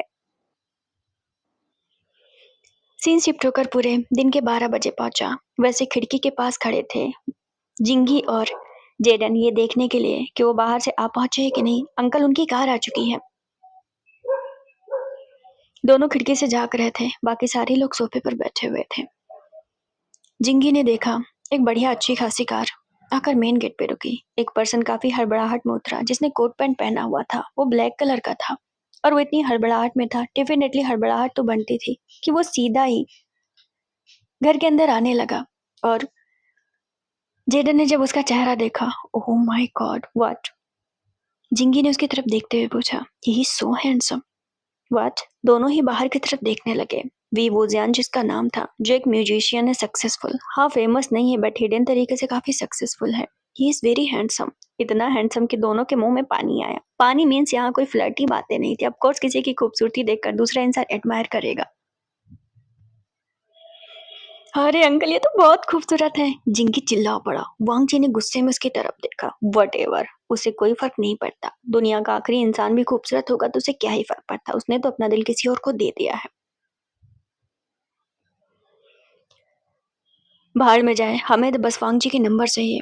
लान जान ने उठते हुए कहा, तुम लोग यहीं पर खड़े रहोगे क्या, जाकर अंदर बैठो वरना पता चलेगा गड़बड़ हो जाएगी। ये बोलते बोलते वांग जी खिड़की के पास पहुंच गया, ये देखने के लिए कि वो पर्सन कहाँ तक पहुंचा। वांग जी खिड़की से बाहर झांकता है, अंकल देखो कितने ज्यादा हैंडसम है। वांग जी ने बाहर की तरफ देखा, खैर उसे वीवूजियान दिखाई नहीं दिया। कुछ सेकंड के अंदर ही वीवूजियान घर के अंदर आ चुका था। आते ही उसने ना तो गुस्सा किया ना वो चिल्लाया। हाँ वो नर्वस था अपने बच्चे की वजह से, लेकिन इन लोगों ने बहुत अच्छे से बात की सो दैट वो थोड़ा सा नरम हुआ। पहले बैठ जाइए फिर हम बातें करेंगे, वैसे आपका बच्चा सही सलामत है और सो रहा है, आवाज करने की कोशिश की तो। जुयांग ने फिर से धमकी दी। I am listening. वो सोफे पर बैठते हुए पूछता है, आप लोगों को क्या चाहिए। मुझे कुछ खास नहीं चाहिए। टेबल पर ग्लास रखते हुए वांग जी ने भारी आवाज यूज की, बिल्कुल खुद को विलन दिखा रहा था, सिर्फ एक नंबर के लिए। उसे क्या पता था थोड़ी देर में उसकी भी फट के हाथ में आएगी। बस आपको 2 काम करना है। और वो काम क्या है, पीबूजिया ने लांजान के चेहरे को देखते हुए कहा। आप पियानो के एग्जामिनर है ना, आप ही फाइनल नंबर देंगे या। उसने नॉर्मली जवाब दिया, मुझे बस नंबर चाहिए। बात एकदम से वो चौंका। एक नंबर के लिए उसने एक मासूम से बच्चे को किडनैप करा लिया था। हाँ वी बूजियान को पता नहीं चला क्योंकि वो एक अर्जेंट मीटिंग से आउट ऑफ चाइना गया था और अपने नन्हे से बच्चे को उसने ग्रैनी के पास छोड़ दिया था। उसे क्या पता था घर में वैसे भी मेड नौकर बहुत ज्यादा है नहीं। सो दैट ये सारी चीजें हो गई, बेचारे को आनंद फानन में वापस भी आना पड़ा और अभी इतनी सी चीजों के लिए, सिर्फ एक नंबर के लिए ये सारी चीजें। Are you guys out of mind. एक बच्चे को तुमने, हमें बकवास नहीं सुननी है। वांग जी ने चाकू सामने रखा। नंबर बढ़े तो ठीक है वरना बच्चे के 4-5 टुकड़े मिलेंगे हाथ में। भी वूजान थोड़ा नर्वस हुआ। वहां वो लोग सब लोग उसे अजीब ही दिख रहे थे, किसी में मैनर्स नहीं थे, इतना तो भी वूजान को पता चल गया था। मुझे बस नंबर चाहिए। कितना नंबर। मुझे सबसे ज्यादा नंबर चाहिए। वांग जी ने सोचने के बाद कहा, बिना मेहनत के नंबर क्या ही सही है, मुझे कोई ज्ञान नहीं फैलना है। साव ने तो बिल्कुल चाकू भी वूजान के गालों पे लगाते हुए कहा, ठीक है मुझे मेरा बच्चा वापस करो, मैं नंबर बढ़ा दूंगा। हम कैसे यकीन करें, अभी हमारे सामने बढ़ाओ, मुझे लैपटॉप की जरूरत होगी। मेरे पास है। जिंगी लैपटॉप लाते हुए कहता है। लैपटॉप जैसे टेबल पे रखा गया, बेबूजन लैपटॉप की तरफ झुका। इसका पासवर्ड क्या है, उसने वांग जी की तरफ देखते हुए पूछा, क्योंकि वो लैपटॉप वांग जी का था। इसका पासवर्ड व्हाट। वांग जी इतनी तेज चिल्लाया क्योंकि ऑफकोर्स बेबूजन आगे की तरफ झुका पासवर्ड डालने के लिए। जब वो झुका तो उसके गर्दन पे एक टैटू दिखाई दिया और वो टैटू वांग जी पूरी तरीके से परिचित था। उसने आवाज पे गौर क्यों नहीं किया, इतनी सारी चीजें हो गई कि उसने आवाज पे ध्यान ही नहीं दिया। और अब जाकर उसे पता चला कि ये तो वही पर्सन है। वो व्हाट। सबने वांग जी की तरफ देखा कि उसके तोते कैसे उड़े हैं। तो यहाँ पर एक चीज रिवील हुई, वी वूजियान उस बच्चे का बाप कोई और नहीं बल्कि वही पर्सन है जिस पे वांग जी दिल लुटाया पड़ा 1 साल से, और उसके लिए ही नंबर चाहता है, और ये सारी चीजें उसने कर दी है। उल्टा सारी चीजें मटिया मेट हो चुकी हैं। अगले ही पल वांग जी वहां रुक नहीं पाया। वो सीधे कमरे में पहुंचा और दरवाजा अंदर से बंद कर लिया। अबे भाई, इसे क्या हो गया? साओ जियांग खुदा का बक्का थे। धमकाने की बजाय वांग जी क्यों दुबक गया है? ये मैंने क्या कर दिया, ये मैंने क्या कर दिया? वो घुटना पकड़ के नीचे बैठ गया। पूरा ब्लैंक था, दिमाग हिला हुआ था। क्या वो क्या करेगा, क्या बोलेगा, क्या समझाएगा? उसके पास तो बोलने के लिए कुछ था ही नहीं। तो वी वूजियान वही लड़का है, वही जिसे वांग जी चाहता था, मतलब एक किस। और अब पता चला कि वो मैरिड भी है। अब वो कैसे समझाए, सारी बातें कैसे समझाए? ये तो बहुत मुश्किल हो गया। कहते हैं ना, इम्प्रेशन जमने से पहले बैड प्रेशन जम गया था, मतलब बैड इम्प्रेशन उसके ऊपर जम गया था। अब इस वांग जी को क्या हुआ? जियांग ने साव को देखते हुए कहा, वट एवर, मुझे क्या पता क्या हुआ है। हम इन्हें धमकाते हैं ना। मेरा बच्चा मुझे दे दो। वांग जी ने, मतलब कि वी वूजियान ने सबको देखते हुए कहा, मैं भी नंबर इंक्रीज कर दूंगा, पहले उसे मुझे दिखाओ। देखिए, आपको आपका बच्चा मिल जाएगा। साव ने सामने देखते हुए कहा। वांग जी जो कि अभी सोच रहा था क्या करूं क्या करूं, साव ने दरवाजा खुलवाया। अबे तुम दुबके हुए क्यों हो? अबे यार, ये वही है जिसे मैं प्यार करता हूँ। वाट, बहुत सियाने बनने हो हाँ। एक तरफ कमरे में लानजान साव को बातें बता रहा था, कि टैटू वाला मार्क की बातें बता रहा था। इधर जुयांग ने कलाकारी दिखा दी थी। चाकू बिल्कुल वी वूजान के लिप्स पे लगा रहा था, डराने के लिए, कि मतलब थोड़ा सा बैडी वाला बिहेवियर करेगा तो वी वूजान डर जाएगा। ज्यादा सियाने बनने की जरूरत नहीं है। मेरे दोस्त को चाहिए उसका लवर। मेरा दोस्त चाहता है सिर्फ नंबर। तुम्हें बस नंबर बढ़ाने हैं। तुम्हारी औलाद को हमने बहुत प्यार से रखा है, इतने प्यार से तो हमने खुद के भाइयों को भी नहीं रखा। अंकल, ये कौन सी अनाप शनाप बातें कर रहे हैं? जिंगी पीछे खड़ा हुआ था। मुझे कोई बातें नहीं सुननी है, मैं नंबर बढ़ा दूंगा, मुझे मेरा बच्चा चाहिए। अबे लग जाएंगे, उसे छोड़ दे। साव अंदर से चिल्लाया। तब तक सबने कमरे की तरफ देखा। साव बाहर चिल्लाते हुए आया। वांग जी तो कमरे से बाहर निकला ही नहीं था। अब तुम्हें क्या हुआ? साव भागते हुए जुयांग के पास पहुंचा, उसके कान तक पहुंचा। यार, ये वही लड़का जिसे लांचन प्यार करता है। व्हाट? चाकू उसके हाथ से नीचे जा गिरा। अब ये अंकल को क्या हो गया? दोनों बेचारे भतीजे, मतलब कि वही जिंगी और जेडन, सिट्टी पिट्टी गुम थे। जुयांग के हाथों से चाकू नीचे जा गिरा था। इवन वीवूजान भी हैरान था कि आखिर इन लोगों को हुआ क्या है। अबे ये है। अब चिल्लाओ मत। साव ने उसका मुंह दबा लिया। वांग जी कहाँ है? पर्दे के पीछे खड़ा है। अबे यार, ये क्या हो गया? सबने लाल होकर वीवूजान को देखा कि यहाँ तो मामला कुछ और पड़ गया था। सोचा कुछ और था और निकला कुछ और। अब क्या करें? किसी तरह बात बनाते हैं भाई। सब कुछ पहले ही धोती खुल चुकी है, सब कुछ पहले उसने आइटम देख लिया है। हम बताने का क्या फायदा है यार, कुछ तो कर यार। वेल, कैसा लगा आपको मेरा प्रैंक? ये बोलकर जुयांग, जो कि बहुत ही गुड वेल प्रिटेंड करता है, प्रैंक, वीबूजान ने गुस्से में उसकी तरफ देखते हुए कहा, आई मीन, हम बस प्रैंक कर रहे थे, आप तो हमारे लिए गुरु समान हो।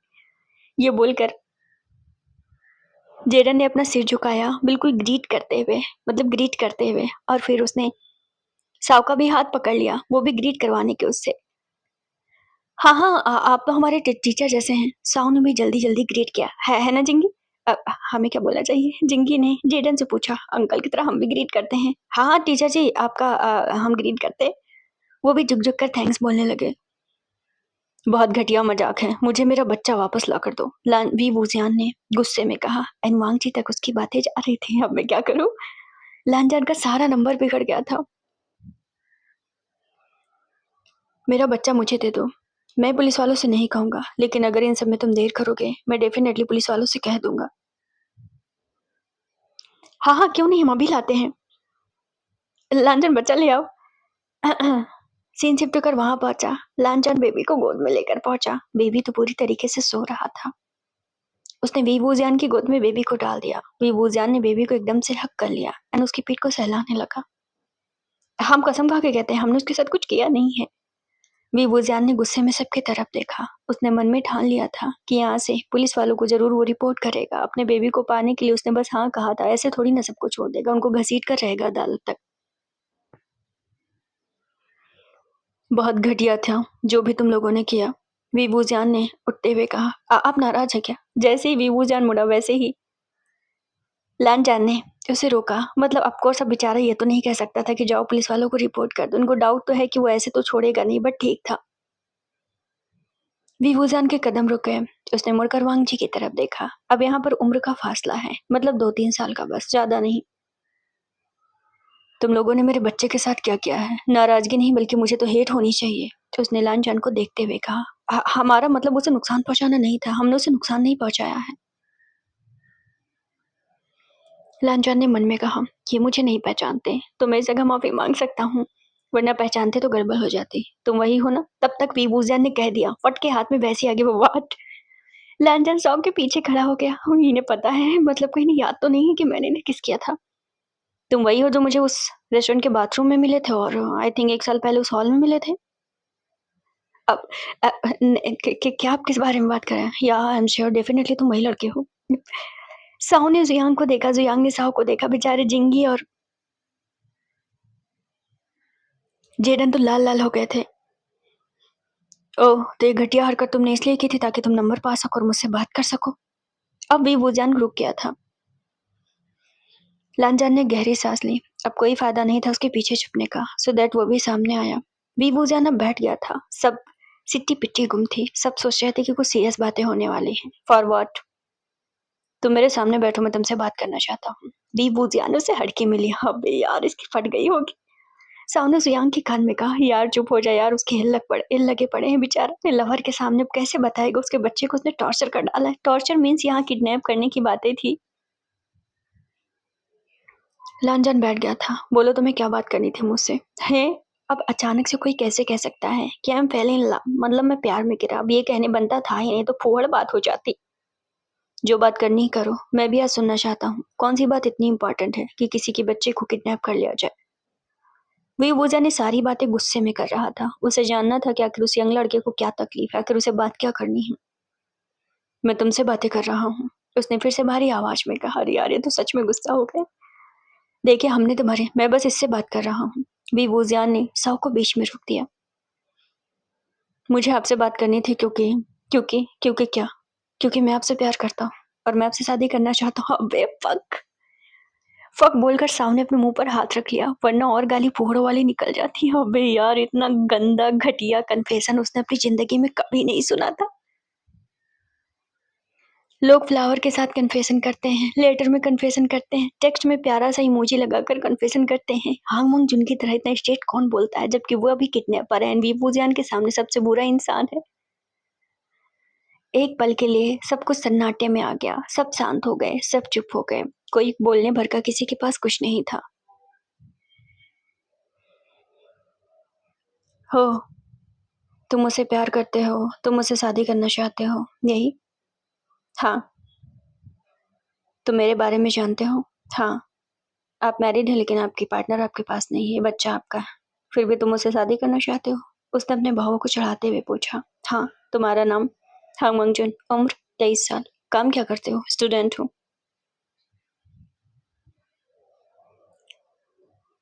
कोई पार्टनर? मैं अब तक सिंगल हूँ। अबे इंटरव्यू क्यों ले रहे हैं? खुशफुसाहट की आवाज आ रही थी। Come with me. वी वूजियान उठा और उसने लानजान को देखते हुए कहा। लानजान पूरी तरीके से हक्का बक्का। उसे लगा था कि वी वूजियान उसे थप्पड़ मारेगा, बल्ला बल्ला चीजें करेगा, बट ऐसा कुछ नहीं हुआ। क्या? मेरे साथ आओ, तुम सब भी, उसने सबको देखते हुए कहा। सीन शिफ्ट होकर कार में पहुंचता है। कार में सारे लोग बैठे और पीछे कार में जुयांग और साओ बैठा। सीन शिफ्ट होकर एक बड़े से घर में पहुंचता है। वो वी वूजियान का घर था, काफी बड़ा था बट ठीक था। एंड सीन शिफ्ट होकर सोफे पर पहुंचता है जहाँ वीवूजियान ने अपने बेबी को लिटाया था। सिट, उसने सबको बैठने के लिए कहा। दाई माँ सबके लिए पानी लेकर आइए।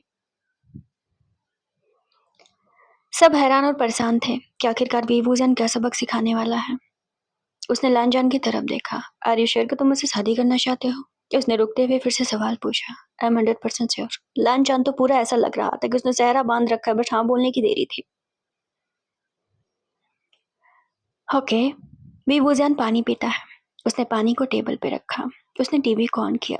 एसी भी ऑन थी। घर बहुत अच्छा था। हाँ, बहुत हाई बिलीनियर टाइप का नहीं था। इस दिलवांग जी के घर से उसका घर अच्छा ही था, जैसे कि वो सक्सेसफुल पर्सन हो। हे, वीबूजान ने अपने बेबी को अपनी गोद में लिटाया। सारे लोग उसे बस देख रहे थे। हे बेबी, वीबूजान ने उसे दोबारा आवाज दी। वो उसे उठाने की कोशिश कर रहा था। बेबी अब अंगड़ाई लेता है। वीबूजान ने उसके गाल पर किस किया, उसके हाथ पर किस किया। हे ये मेरा बच्चा। उसने बेबी के छबी छबी पेट पर भी किस किया। बेबी ने आंख खोलकर देखा। मतलब ये क्या हो गया था? ये तो उसके डैडी की आवाज। इतना प्यार से तो उसके डैडी उसे ट्रीट कर सकते हैं। मतलब जितने किडनैपर थे किसी ने इतने प्यार से नहीं जगाया। बेबी समझ चुका है। मतलब अब सबके लगेंगे। बेबी समझ चुका है कि वो अभी अपने घर में है और अपने डैड के पास है। इतना एक्सपेंसिव परफ्यूम तो डैडी लगाते हैं। मतलब उन लोगों की तो इतनी हैसियत ही नहीं है। बेबी ने जब आंख खोलकर देखा तो खिलखिला के हंसने लगा। ऑफकोर्स उसके डैडी थे। हाँ मेरा बेबी। बीबू जान उसे खींच के अपने सीने से लगाया। बेबी तो पूरा जल बिन मछली हो गया था। ऐसा कूद रहा था जैसा लग रहा था मानो क्या हो गया। हे मेरे बच्चे।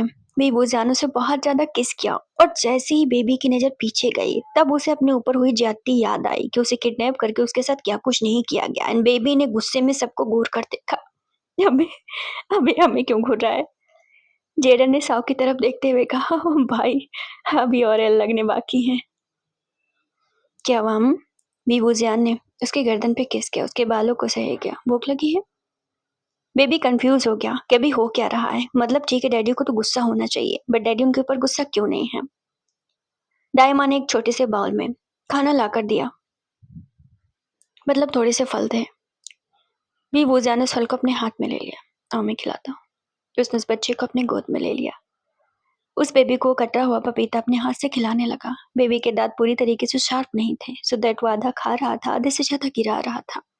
डैडी, वो बता रहा था कि उसके गर्दन पे गंदा गंदा लग गया है। कोई बात नहीं, मैं साफ कर दूंगा। बीबूजियान ने अपना हाथ आगे बढ़ाया और उसके गर्दन को साफ किया। डैडी, वो फिर से दिखाता है कि उसका पैर गंदा हो गया। कोई बात नहीं, मैं साफ कर दूंगा। ये बोलकर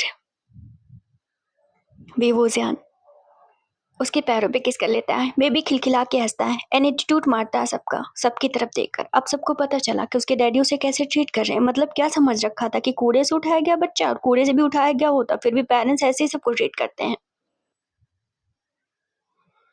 पेट भरा? उसने उसे देखते हुए कहा। बेबी ने हाँ कह दिया। चलो मैं तुम्हें नहलाता हूँ। मुझे नहीं नहाना, चलो मैं नहलाता हूँ। अंकल ने मुझे मारा, बाद में हिसाब करते हैं ना। बेबूजिया ने उसके हाथ पे किस्सी लिया। बेबी पूरा ब्लस ब्लस हो गया। अब ये क्या हो रहा है? सारे लोग कंफ्यूज थे। Come with me. बीबूजा ने सीढ़ियों पे पहुंचा बच्चे को गोद लेकर। उसने सबको अपने पास आने के लिए कहा, खासकर वांगजी की तरफ। सीन शिफ्ट होकर एक लग्जरी से बेडरूम को दिखाते हैं। वो बेबी का बेडरूम था जहाँ बाथरूम में एक बड़े से बाथटब में बहुत बढ़िया सा बाथटब था, बेबी के नहाने जैसा। बीबूजियान उसे नंगा पुंगा करके नहलाने की कोशिश कर रहा था। आधे से ज्यादा बच्चे ने बीबूजियान को भिगो दिया था। आधे से ज्यादा बीबूजियान साबुन लगा लगा के उसे टीची टीची कर रहा था। डैडी अंकल ने मुझे मारा। जैसे ही वो लांजान को देख रहा था वो बस एक ही बात कह रहा था। अब लांजान समझ चुका था कि भले ही 7 जन्म लग जाए बीबूजान हाँ बोलने वाला नहीं है। इसके बाद से उसने कपड़े पहनाए। आज मेरा बेबी पिंक पहनेगा। पिंक पिंक अच्छा लगता है जीनू के ऊपर। अब हमें पता चला उस बच्चे का नाम जीनू है, जिसे प्यार से उसके डैडी जीनू बोलते हैं। भाई इसका नाम जीनू था। हमने इसे मोटा, आलू, टमाटर पता नहीं क्या क्या कह दिया था। सामने जियांग के कान में फुसफुसाते हुए कहा, इन्होंने मुझे टमाटर कहा। बेबी ने नाक फुलाते हुए कहा, उसे एक एक चीजें याद है और इन्होंने मुझे मोटा कहा। हाँ मंजू ने 4 बार तो उसे मोटा बोल दिया था। कोई बात नहीं, अभी हिसाब लेंगे। ये बोलकर विभूजान ने उसे प्यार किया और बहुत अच्छे से कपड़े पहनाए। कमित में वो फिर से बच्चे को लेकर गोद में नीचे आता है और बेबी को लिटा कर उसके पीठ को सहलाने लगता है। इन्होंने मेरे बैग पे मारा। वो फिर से बैग को बता रहा था। ये इंजेक्शन वाली बातें थी। मैंने तुम्हें कब बैग पे मारा? जियांग ने भारी आवाज में पूछा। इन्होंने नहीं बल्कि इन्होंने। वो हांग वांग जुन के बारे में कह रहा था कि हांग वांग जुन उसे बैग पे मारा। हालांकि हांग वांग जुन उसे बैग पे मारा तो नहीं था। आज से 3 साल पहले मैं एक रेल से ट्रिप पर गया था, यानी कि घूमने के लिए गया था एक सिटी से दूसरी सिटी। मैं जिस डब्बे में बैठा हुआ था वहां एक लेडी थी। उसकी गोद में एक बच्चा था। रास्ते में उस लेडी ने मुझे बताया कि उसके बेबी के हार्ट में छेद है, यानी कि होल है, और उसकी बेबी की हालत खराब है। डॉक्टर का कहना है कि वो यंग एज तक भी जिंदा नहीं बचेगा, यानी कि टीनेजर एज में ही वो मर जाएगा अगर कुछ बुरा हुआ तो उससे पहले भी मर सकता है। इसके बाद हमने 18 घंटे उस डिब्बे में बिताए। उसकी फैमिली से यानी उस महिला की फैमिली से मैं काफ़ी हद तक परिचित हो गया था। और फिर इसके बाद उस ट्रेन का एक बहुत बड़ा एक्सीडेंट हुआ, यानी कि एक घटना घटी। उस दुर्घटना में मोस्ट ऑफ लोग मारे गए। मेरी किस्मत अच्छी थी कि मैं बच गया था। वहाँ बस 20% लोग ही जिंदा बचे थे। अच्छी किस्मत ये थी कि वो बच्चा भी बच गया था। हाँ, लेकिन वहाँ उस वक्त मुझे ये मालूम था कि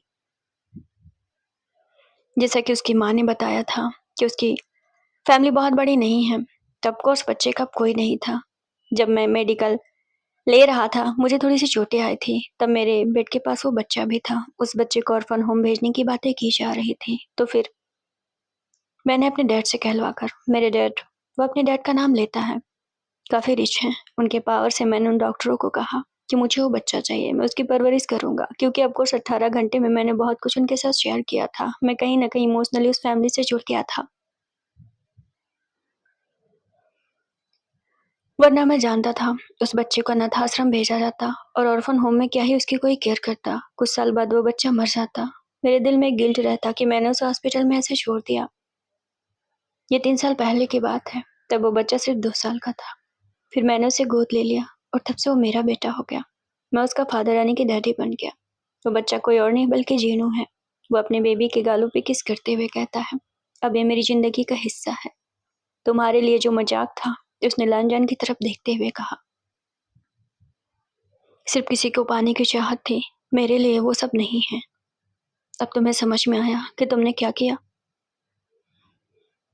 सबके चेहरे एकदम से उतर गए। यकीनन वहां पे जो जितनी बातें थी, सबको एहसास हो गया था कि अभी वीबूजान के दिल पे क्या बीती। सबसे ज्यादा गिल्ट था लांजान को। अब उसे एहसास हुआ कि किसी को पाने के लिए किसी और को किडनैप, हर्ट, दुखी, जबरन, फोर्सफुली, ये सब चीजें आजमाई नहीं जा सकती हैं। किसी को ऐसे नहीं पाया जा सकता। इतने सारे खेल उसके उल्टे उसी पर पड़े। किसने सोचा था वो बच्चा वीबूजान का ही होगा, और किसने सोचा था कि वांग जी से प्यार करता है। वो वीबूजान ही है।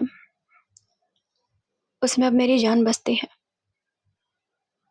आई नो तुम लोग बहुत ही मैच्योर नहीं हो। तुम्हें मैच्योर होने की जरूरत है, तब तुम समझ पाते कि तुमने क्या किया है। किसी को पाने के लिए जबरदस्ती नहीं की जाती। क्या तुम अब भी खुद को मेरे काबिल समझते हो? अब जाकर उसने जो फील करवाना चाहा था इतनी देर से, कि वो अपने बेबी को कैसे ट्रीट करता है, उसके पीछे क्या वजह है, उसकी बेबी की कहानी क्या है, बेबी के साथ क्या मसले हैं, इतना सब कुछ उसने जानबूझकर किया ताकि उन्हें, खासकर वांग जी को, इस बात का एहसास हो कि क्या वो वीवूजान के काबिल है, क्या वो एक बच्चे का बाप बन सकता है, क्या वो एक बच्चे को अच्छे से ट्रीट कर सकता है अगर वो वीवूजान से शादी करेगा। तो उसे उस बच्चे को भी वेरी वेल ट्रीट करना होगा। लेकिन उसने तो पहले ही दिखा दिया है कि वो तो बस एक किडनैपर है, फिर वो कैसे करेगा। मैं तुमसे बातें कर रहा हूँ, क्या तुम अब भी खुद को मेरे काबिल समझते हो? तुम्हें लगता है तुम मुझसे शादी कर सकते हो, इस बच्चे को संभाल सकते हो? जवाब मुझे 1 मिनट के अंदर चाहिए। वीबूजान को बहुत गुस्सा आया था इस बात पे, और वो एक अच्छा खासा सबक सिखाना चाहता था। यहाँ सबक पुलिस की मार, अदालत और कचहरी की नहीं थी, बल्कि एक ऐसा सबक था जो जिंदगी भर वो सब याद रखते। वो था गिल्ट का एहसास, जो कि सबको हो रहा था। जो भी मैंने किया वो पूरी तरीके से सही तो नहीं कह सकता मैं, और ना मैं उसके लिए सॉरी बोलूंगा, क्योंकि सॉरी जैसी चीजें इन सब के लिए बहुत बुरी हैं। अभी भी मैं जानता हूँ कि मैं शादी करने के काबिल बन सकता हूँ। लान जाने इतना कुछ होने के बावजूद भी चीजें कहीं। जियांग ने मन में कहा, क्या उसे थप्पड़ खाना है? ठीक है, खुद को साबित करो 1 महीने में मेरे साथ रहकर इस घर में कि तुम एक बच्चे को संभाल सकते हो। तुमने जो किया वो सब कुछ गलत था, और बहुत गलत। इसके बाद मैं सोचूंगा, और हाँ, सिर्फ मैं सोचूंगा। शादी का मैंने कोई वादा नहीं किया।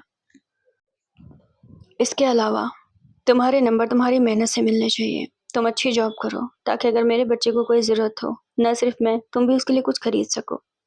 इन सब के काबिल बन पाओ तो शादी करो। शादी कोई मजाक नहीं है, और ना ये कोई 18 साल के लड़के या लड़की का कोई लव चीज है जो इमोशनल में आकर शादी कर ली जाए। मैं ये नहीं कहता कि जब टीनेजर शादी करते हैं वो बुरा है। मुझे यही लगता है कि एक मैच्योर एज में आने के बाद समझ में आता है वाकई में शादी क्या है। भाई इसके लग चुके हैं। लांजान थोड़ी देर बेबूजान का चेहरा देखने लगा। मैं करूंगा, उसने जब ये कहा तो बेबूजान उसकी तरफ देखा। Fine, let's see. और हाँ, वो बाकी सबको देखकर कहता है, मैं कंप्लेन जरूर करूंगा। तब यहाँ कंप्लेन भी होने वाला। ऐसा नहीं था कि उसने बस ऑप्शन दे दिया और छोड़ दिया। ऑफकोर्स किसी के बेबी को किडनैप करना इतना आसान नहीं था। सीन शिफ्ट कर अगले दिन पे पहुंचा। पूरी रात वांगजी बहुत ज्यादा गिल्ट में रहा। वो अपनी माँ से बातें शेयर करता है। मम्मा ने उससे कहा कि अगर उस इंसान ने तुम्हें ऑप्शन दिया है तो तुम्हें एक अच्छा इंसान बनना चाहिए। वैसे वो अच्छा इंसान था, बस वो काबिलियत लानी चाहिए जो वीवूजान को चाहिए। अगले दिन से वांग जी ने अपना शेड्यूल बनाया। डेफिनेटली वो रियल लव में था। ऐसा नहीं था कि बस आंखों की तड़प थी और उसे देख लिया मन भर गया। अगले दिन उसने अपना शेड्यूल बनाया कि वो किस टाइम पियानो सीख सकता है। उसे मालूम था कि इस साल वो फेल होने वाला है, सो दैट वो अगले साल के लिए प्रिपेयर रहेगा। भले ही शादी एक साल बाद करेगा, बट अब वो पूरी तरीके से अपने उस गिल्ड से निकलना चाहता था जो उसने कर दिया था। वो मैं वीवूजान से मिलना चाहता था। अगले सुबह वो वीवूजान से मिलने गया। बाबा आपसे कोई मिलने आया है। कौन मिलने आया है? हंगमंग जुन। उसे ऊपर भेज दो। सीन शिफ्ट कर 10 मिनट बाद पहुंचता है। लानजान पूरा नर्वस, पूरा लाल लाल। I am really sorry. कितनी बार बोलोगे? वो उसके चेहरे को देखकर गुस्से में था। वीबूजान ने अभी भी गुस्सा कम नहीं किया था, बट ठीक था, सॉरी नहीं चाहिए। मेरा मतलब कि जो भी मैंने किया वो सही नहीं था। क्या सच में तुमने बच्चे को मारा था? मैंने मारा नहीं था। वो उसके साथ साथ चलते हुए उससे कहता है। वीबूजान टाई पहन रहा था। तुम्हें टाई बांधनी आती? वो उसके चेहरे को देखकर कहता है, नहीं आती है लेकिन सीख लूंगा। लानजान ने उसे देखते हुए कहा, पहले शर्ट के बटन बंद करो। वीबूजान ने उसे उल्टा चढ़ाया। हाँ, वो मैं जल्दी में आया था ना। अच्छा वो तुम आ गए। मैं सोच रहा था शायद तुम इन बातों को ना मानो। क्या सच में अगर मैं सब कुछ करूंगा तो शादी हो जाएगी? डिपेंड करता है मुझे तुमसे प्यार हुआ है या नहीं। अगर जिम्मेदार बन जाओगे तब भी कर लूंगा। सीन शिफ्ट कर वहां पहुंचा। सॉरी। लानजान उसके सामने कान पकड़ रहा था। देखो तुम मेरे बेटे हो, तो मुझे डैडी बोला करो। बेबी ने लाल लाल होकर हंगमंग जुन की तरफ देखा। गुस्सा तो उसे बहुत आ रहा था, लेकिन हैंडसम था इसलिए माफ करने के मूड में था। लेकिन ऐसे माफ नहीं करेगा। उसने अपने पैर आगे किए। उसके पैर में दर्द था। अंकल जब तक उसके पैर दबाएंगे नहीं तब तक वो अंकल से डैडी नहीं बन सकते। भी वुजान को जाना था यूनिवर्सिटी, सो दैट लानजान ने कहा था कि वो घर में रुकना चाहता है। एंड उसने वादा किया कि बेबी से वो बस जान पहचान करना चाहता है। हालांकि वीवूजन जानता था कि लानजान और ये सारे स्टूडेंट उसके बच्चे को नुकसान नहीं पहुंचाना चाहते थे, बट जो कुछ भी हुआ था डेफिनेटली वो सही तो नहीं था। पूरे एक हफ्ते इन्हीं सब में बीत गए। लानजान रोज सुबह आता, वीवूजान से 10 मिनट बात करता, वीवूजान चला जाता और पूरा दिन वो बच्चे के साथ बिताता। धीरे धीरे बेबी इतना ज्यादा लानजान से मिलजुल गया था कि वो लानजान को डैडी बोलने लगा था एक ही हफ्ते में। क्योंकि नन्हे बच्चे हैं, उनके अंदर इतनी समझ बहुत जल्दी डेवलप हो जाती है। हे कम ऑन। पूरे 15 दिन बाद बेबूजान बहुत थका हुआ था, लेकिन अपने बच्चे से खेलने का मन था। सो दैट उसने अपने बच्चे को जगाया।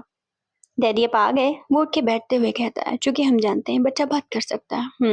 मेरे बेटे ने क्या किया? बेबूजान ने उसके गालों पे किस्से ली। डैडी के साथ टाइम स्पेंड किया। डैडी आपको बहुत प्यार करते हैं और डैडी जीनू को भी बहुत प्यार करते हैं। अच्छा, तुमसे बातें किसने कही? मुझसे डैडी ने कही। डैडी ने क्या कहा है? डैडी ने कहा है कि मेरे क्यूट वाले डैडी बहुत क्यूट हैं और वो उन्हें बहुत प्यारे लगते हैं। व्हाट? भी वूजान का चेहरा लाल खिला। जान को सब बच्चे से कहने की क्या जरूरत है? और उसने क्या कहा? उन्होंने कहा कि डैडी के हेयर बहुत अच्छे हैं और उन्होंने कहा डैडी बहुत गोरे गोरे हैं, बिल्कुल जीनू की तरह। बस बस बस बस। भी वूजान उसे गोद में ही उठा लिया। ये क्या बकवास बातें। सीन शिफ्ट होकर पूरे एक महीने बाद पहुंचता है। वैसे हाँ बोलो। लानजान ने उसके चेहरे को देखते हुए कहा। थोड़ा थोड़ा नजदीकियां आ रही थी, थोड़ा फ्रेंडशिप भी बन रहा था। बेबी से तुमने क्या कह दिया? मतलब ये एक महीने बाद की बात थी और लांजान अक्सर कहा करता था, सो दैट बेबी भी उससे कहा करता था। लांजान वीबूजान से आज तक उसने कभी कुछ कहा ही नहीं। किस बारे में? यहाँ पर लांजान बेबी के बालों में चोटी बना रहा था। बेबी है तो बेबी बॉय, बट बेबी को लड़कियों जैसा सजना सवरना भी अच्छा लगता है। अब कुछ इसमें बुराई थोड़ी ना है। बाल है तो सजाए ही जाएंगे। मतलब ये उल्टी सोच का बेबी नहीं है। जमाना कहाँ से कहाँ पहुंच गया है। लड़के लड़कों का फैशन कुछ नहीं होता, सब बराबर, उसे पता है। तुमने कहा कि मैं बहुत गोरा हूँ। दाई माँ के हाथ से दूध का गिलास छूटने वाला हुआ कि ठीक है किसी तरह संभाल लिया। Well well. लांछन थोड़ा नर्वस हुआ। उसके चेहरे पर पसीने आ गए। मैं बस उसे एग्जाम्पल दे रहा था। आपने तो ये भी कहा कि आप किसी करेंगे मेरे डैडी के गालों पे, है ना डैडी?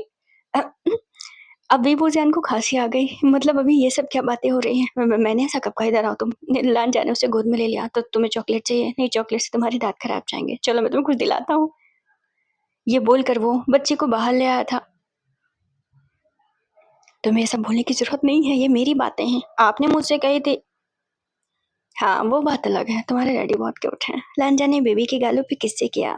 और आप हैंडसम हैं, ये बोलकर भी बच्चा जो है वो लांजान के गालों पे किस्से कर लेता है। बेचारा बाप बन गया था तो पूरा लाल-लाल हो गया था, यानी लांजान बहुत ज़्यादा सही फील कर गया।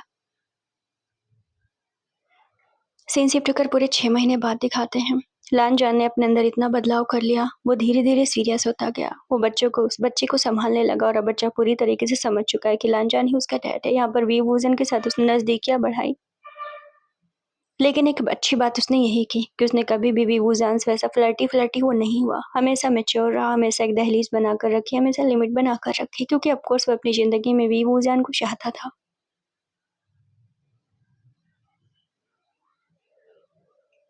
उस दिन पूरे 6 महीने बीत चुके थे इन सब बातों को। उस दिन वीवूज़ान को आने में बहुत लेट हो गया था। वैसे लांजान ने कहा था मैं रिसीव कर लूँगा। तो यूनिवर्सिटी पहुँच गया था। कार चलानी आती है? वीवूज़ान ने चाबी उसके हाथ में फेंकते हुए कहा। हाँ, आती है। लांजान कार ड्राइव कर रहा था। वैसे मैं भी कार लेने वाला हूँ। इतने सेविंग्स है? विभूजिया ने उससे नॉर्मली पूछा। कॉमन बात उनके बीच बहुत होती थी। हाँ, पिछले 6 महीने मैंने जो पार्ट टाइम जॉब किया उसकी सेविंग्स है। अगर कार इम्पोर्टेंट है तो ले लो, वरना मुझे तो नहीं लगता कि अभी लेना चाहिए। तो फिर मैं क्या करूँ? पढ़ाई पूरी करो और फिर जॉब करो फुल टाइम। ये भी अच्छा है। वैसे मेरा घर यहाँ पास में ही है। क्या तुम मुझे ले जाना चाहते हो? विभूजिया ने थोड़ा ब्लश करते हुए पूछा। आई मीन अगर आप चलना चाहेंगे तो मैं ज़रूर ले जाऊँगा। अभी टाइम है। लैंडन का चेहरा उतर गया। विंग ने नोटिस किया। Are you tired? उसने उसके चेहरे को देखते हुए पूछा। बीइंग ने उसकी तरफ देखा। मेरे पैरों में दर्द था, दबा दूं? लांजा ने थोड़ा फ्लर्टी वे में कहा। फ्लर्टी कभी वो डर्टी नहीं हो जाता था, बट हमेशा रिस्पेक्टफुल फ्लर्ट करता था। वीवूजियान ने उसकी तरफ देखा। तुम्हें दबाना है? उसने सवाल पूछा। शौक से, लांजा ने जवाब दिया। सीन शिफ्ट होकर घर में पहुंचता है। वो देर से पहुंचे तो बेबी सो चुका था। एनलांजन सबसे पहले ऊपर की तरफ गया। विभूजा ने चीजें नोटिस की कि वहां रुकने के बाद उसने न तो पानी पिया न कुछ किया, क्योंकि लांजन का लगाव भी उसके साथ बढ़ गया था। ऐसा नहीं था कि वो बस विभूजान को पाने के लिए ऐसा कर रहा था। हे मेरे बच्चे, काश मैं तुम्हें अपना दिल दे पाता। लांजन उसके गालों पे किस करता है। काश वो अपना दिल दे पाता उसे, तो उसे दे देता। ये बात विभूजा ने सुनी, हालांकि उसने प्रिटेंड नहीं किया कि उसने सुना है। लाओ मैं दबा दूं। लांजन सोफे पर बैठा हुआ था। वो जाने वाला था, इसलिए उसके पैरों को दबाने की बातें कही। तुम अभी तक वहीं अटके हुए हो, दर्द शायद कम हो जाए। ये बोलकर लांजन ने अपने हाथ को उसके पैरों की तरफ बढ़ाया। वेइंग ने पैर बढ़ा भी दिया था। लांजन ने उसकी तरफ देखा। तुम मुझे वेइंग बुला सकते हो। लांजन ने थोड़ा स्माइल पास किया। सीन शिफ्ट होकर फिर से 7वें महीने में पहुंचा। लांजन ने बड़ा बुके उसके लिए भिजवाया था। आज उसकी जॉब लगी हुई थी तो उसकी सैलरी का पहला दिन था। सो दैट उसने सैलरी पाने के बाद सबसे पहला बुके भी वूजान के लिए भिजवाया एंड अपने मम्मा के लिए भिजवाया। एंड सीन शिफ्ट होकर 8वें महीने में पहुंचा। लांजान ने कार की चाबी ली थी, जिसे सबसे पहले उसने वीवूजियान को ही दिखाया कि उसने कार ले ली है। सीन शिफ्ट होकर 8वें महीने पे पहुंचा। बेबी के साथ उसने एक लंबा ट्रिप प्लान किया हुआ था एंड वो बराबर बेबी को हॉस्पिटल भी ले जा रहा था। यहाँ पर वीवूजन बहुत इत्मीनान से हो गया था। सीन शिफ्ट होकर 8वें महीने पे पहुंचा। वांग जी फ्लर्ट से थोड़ा ज्यादा हो गया था। उसे ऐसा लग रहा था कि वो सच में साथी में आ गया है। बाबा। हाँ दाइमा कहिए। बेबूजान उस दिन छुट्टी पर था। हालांकि बेबी को लेकर लांजन सुबह ही चला गया था बाहर घूमने के लिए, क्योंकि बेबूजान सो रहा था तो बेबी को टहलाने के लिए लेकर गया था। आपने बाबा के बारे में क्या सोचा है? वो काफी परफेक्ट है। आपको क्या लगता है? मुझे लगता है आप भी उनसे प्यार करते हैं। आपको ऐसा क्यों लगता है? आपका ध्यान उन पे काफी होता है। क्या आपने नोटिस किया? हाँ, मैंने तो नोटिस किया। सीन शिफ्ट होकर आधे घंटे बाद पहुंचा। हे, लैंजन अंदर आते हुए उसे पुकारता है, यानी कि स्टडी रूम में। हे लैंजन, गुड मॉर्निंग, तुम आ गए? विभूजान उसे देखते हुए कहा। आ गया। लैंजन के हाथ में छोटा सा फूल था, बहुत नन्हा सा। उसके बेबी ने तोड़कर उसके हाथ में दिया था। सो दैट आते ही लैंजन उसके कान में लगा दिया। लुकिंग सो क्यूट, लैंजन ने जब ये कान में कहा, विभूजान उसकी तरफ देखा। उसे खांसी तो आ गई थी, सोच रहा था कि अभी भी थोड़ा स्ट्रेट बने, बट अब यहाँ पर वो भी पिघल गया था। ऑफ कोर्स उसके अंदर जो तब्दीलियाँ हुई थी दाई माँ ने उसे बताया, और फिर वांग जी का बिहेवियर भी उसके प्रति काफ़ी सॉफ्ट हो गया था। पूरे 8 महीने बीत चुके थे इस तरीके से, तो अभी वो जान गया था, समझ गया था। You are looking hot. जैसे वो जाने वाला हुआ, वी वूजिया ने उल्टा डबल फ्लर्ट कर दिया। व्हाट? लांजन सटाक से रूम से बाहर आ गया। बेचारा ठीक था, इतना लाल हो गया था, मतलब सीरियस तो बना था, बट वी वूजियान को अभी भी वो पागलों की तरह प्यार करता था। तो जब वी वूजियान ने पहली बार 8 महीने में उसे फ्लर्ट बैक किया, तो यहाँ पर वो पूरा लाल हो गया। पूरे 9 महीने अब बीत चुके थे और वी वूजियान पहली बार लांजान के घर पे गया था। लांजान ने अपनी माँ से सारी बातें बता दी थी। हालांकि ग्रांड माँ का क्या फैसला आएगा वो उससे लांजान को कोई फर्क फिलहाल तो नहीं पड़ रहा था। एनसीन शिफ्ट होकर वहां पहुंचा। पूरे 1 साल बीत चुके थे। लांजान के हाथ में उस सर्टिफिकेट का वो भाग था जिसमें उसने पियानो के सबसे हाईएस्ट नंबर पाए थे, और इस बार उसने कोई भी घोटाला नहीं किया था। पियानो के नंबर उसे उसकी मेहनत पर मिले थे। पार्ट टाइम जॉब करते हुए उसने पियानो को बहुत ध्यान से सीखा, और फिर रात में भी उसने पियानो की प्रैक्टिस की। मे आई कम इन? उसके केबिन में जाते हुए लांजा ने बाहर से परमिशन मांगा। या कम इन? मुझे आपसे कुछ बात करनी है। जी कहिए। वी वूजियान को मालूम था कि लांजान को सबसे हाईएस्ट नंबर मिला, और इस बार टीचर वी वूजियान नहीं था, कोई और एग्जामिनर मिल गया था उसे। तो सो दैट यहाँ पर वी वूजियान को पता है कि किसी और ने नंबर दिया। अब कोई झक मार के तो देगा नहीं, उसने मेहनत किया होगा तभी मिला होगा। आपकी मुराद मैंने पूरी कर दी। लांजान उसकी तरफ बढ़ते हुए कहता है। बाय द वे आप मेरे केबिन में हैं। वी वूजियान ने उसे टोका। So what? उसने आगे का सवाल पूछा। आप यहाँ फ्लर्ट नहीं कर सकते हैं। आई एम सॉरी, मैं फ्लर्ट नहीं कर रहा, मैं तो मोहब्बत जता रहा हूँ। बात तो वही हुई, बहुत फर्क है। ये बोलकर लांजान ने उसके कमर में हाथ डाला और करीब खींचा। आपके टेबल पे मेरे सर्टिफिकेट का वो हिस्सा है जिसमें मैंने पियानो के सबसे हाईएस्ट नंबर स्कोर किए हैं। ये बोलकर लांजान ने उसे हक कर लिया। 2 साल पहले आपने जो कहा था, मैंने वो चीजें पूरी कर दी हैं। I hope. अब वो उसके कान तक पहुंचा।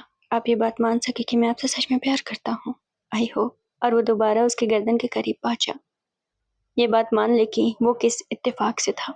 ये बोलते हुए लांजा ने एक और किस कर लिया उसकी गर्दन पे। I hope. ये बोलकर लांजा ने अपने लिप्स को उसकी गर्दन पर डार्क तरीके से दबा दिया।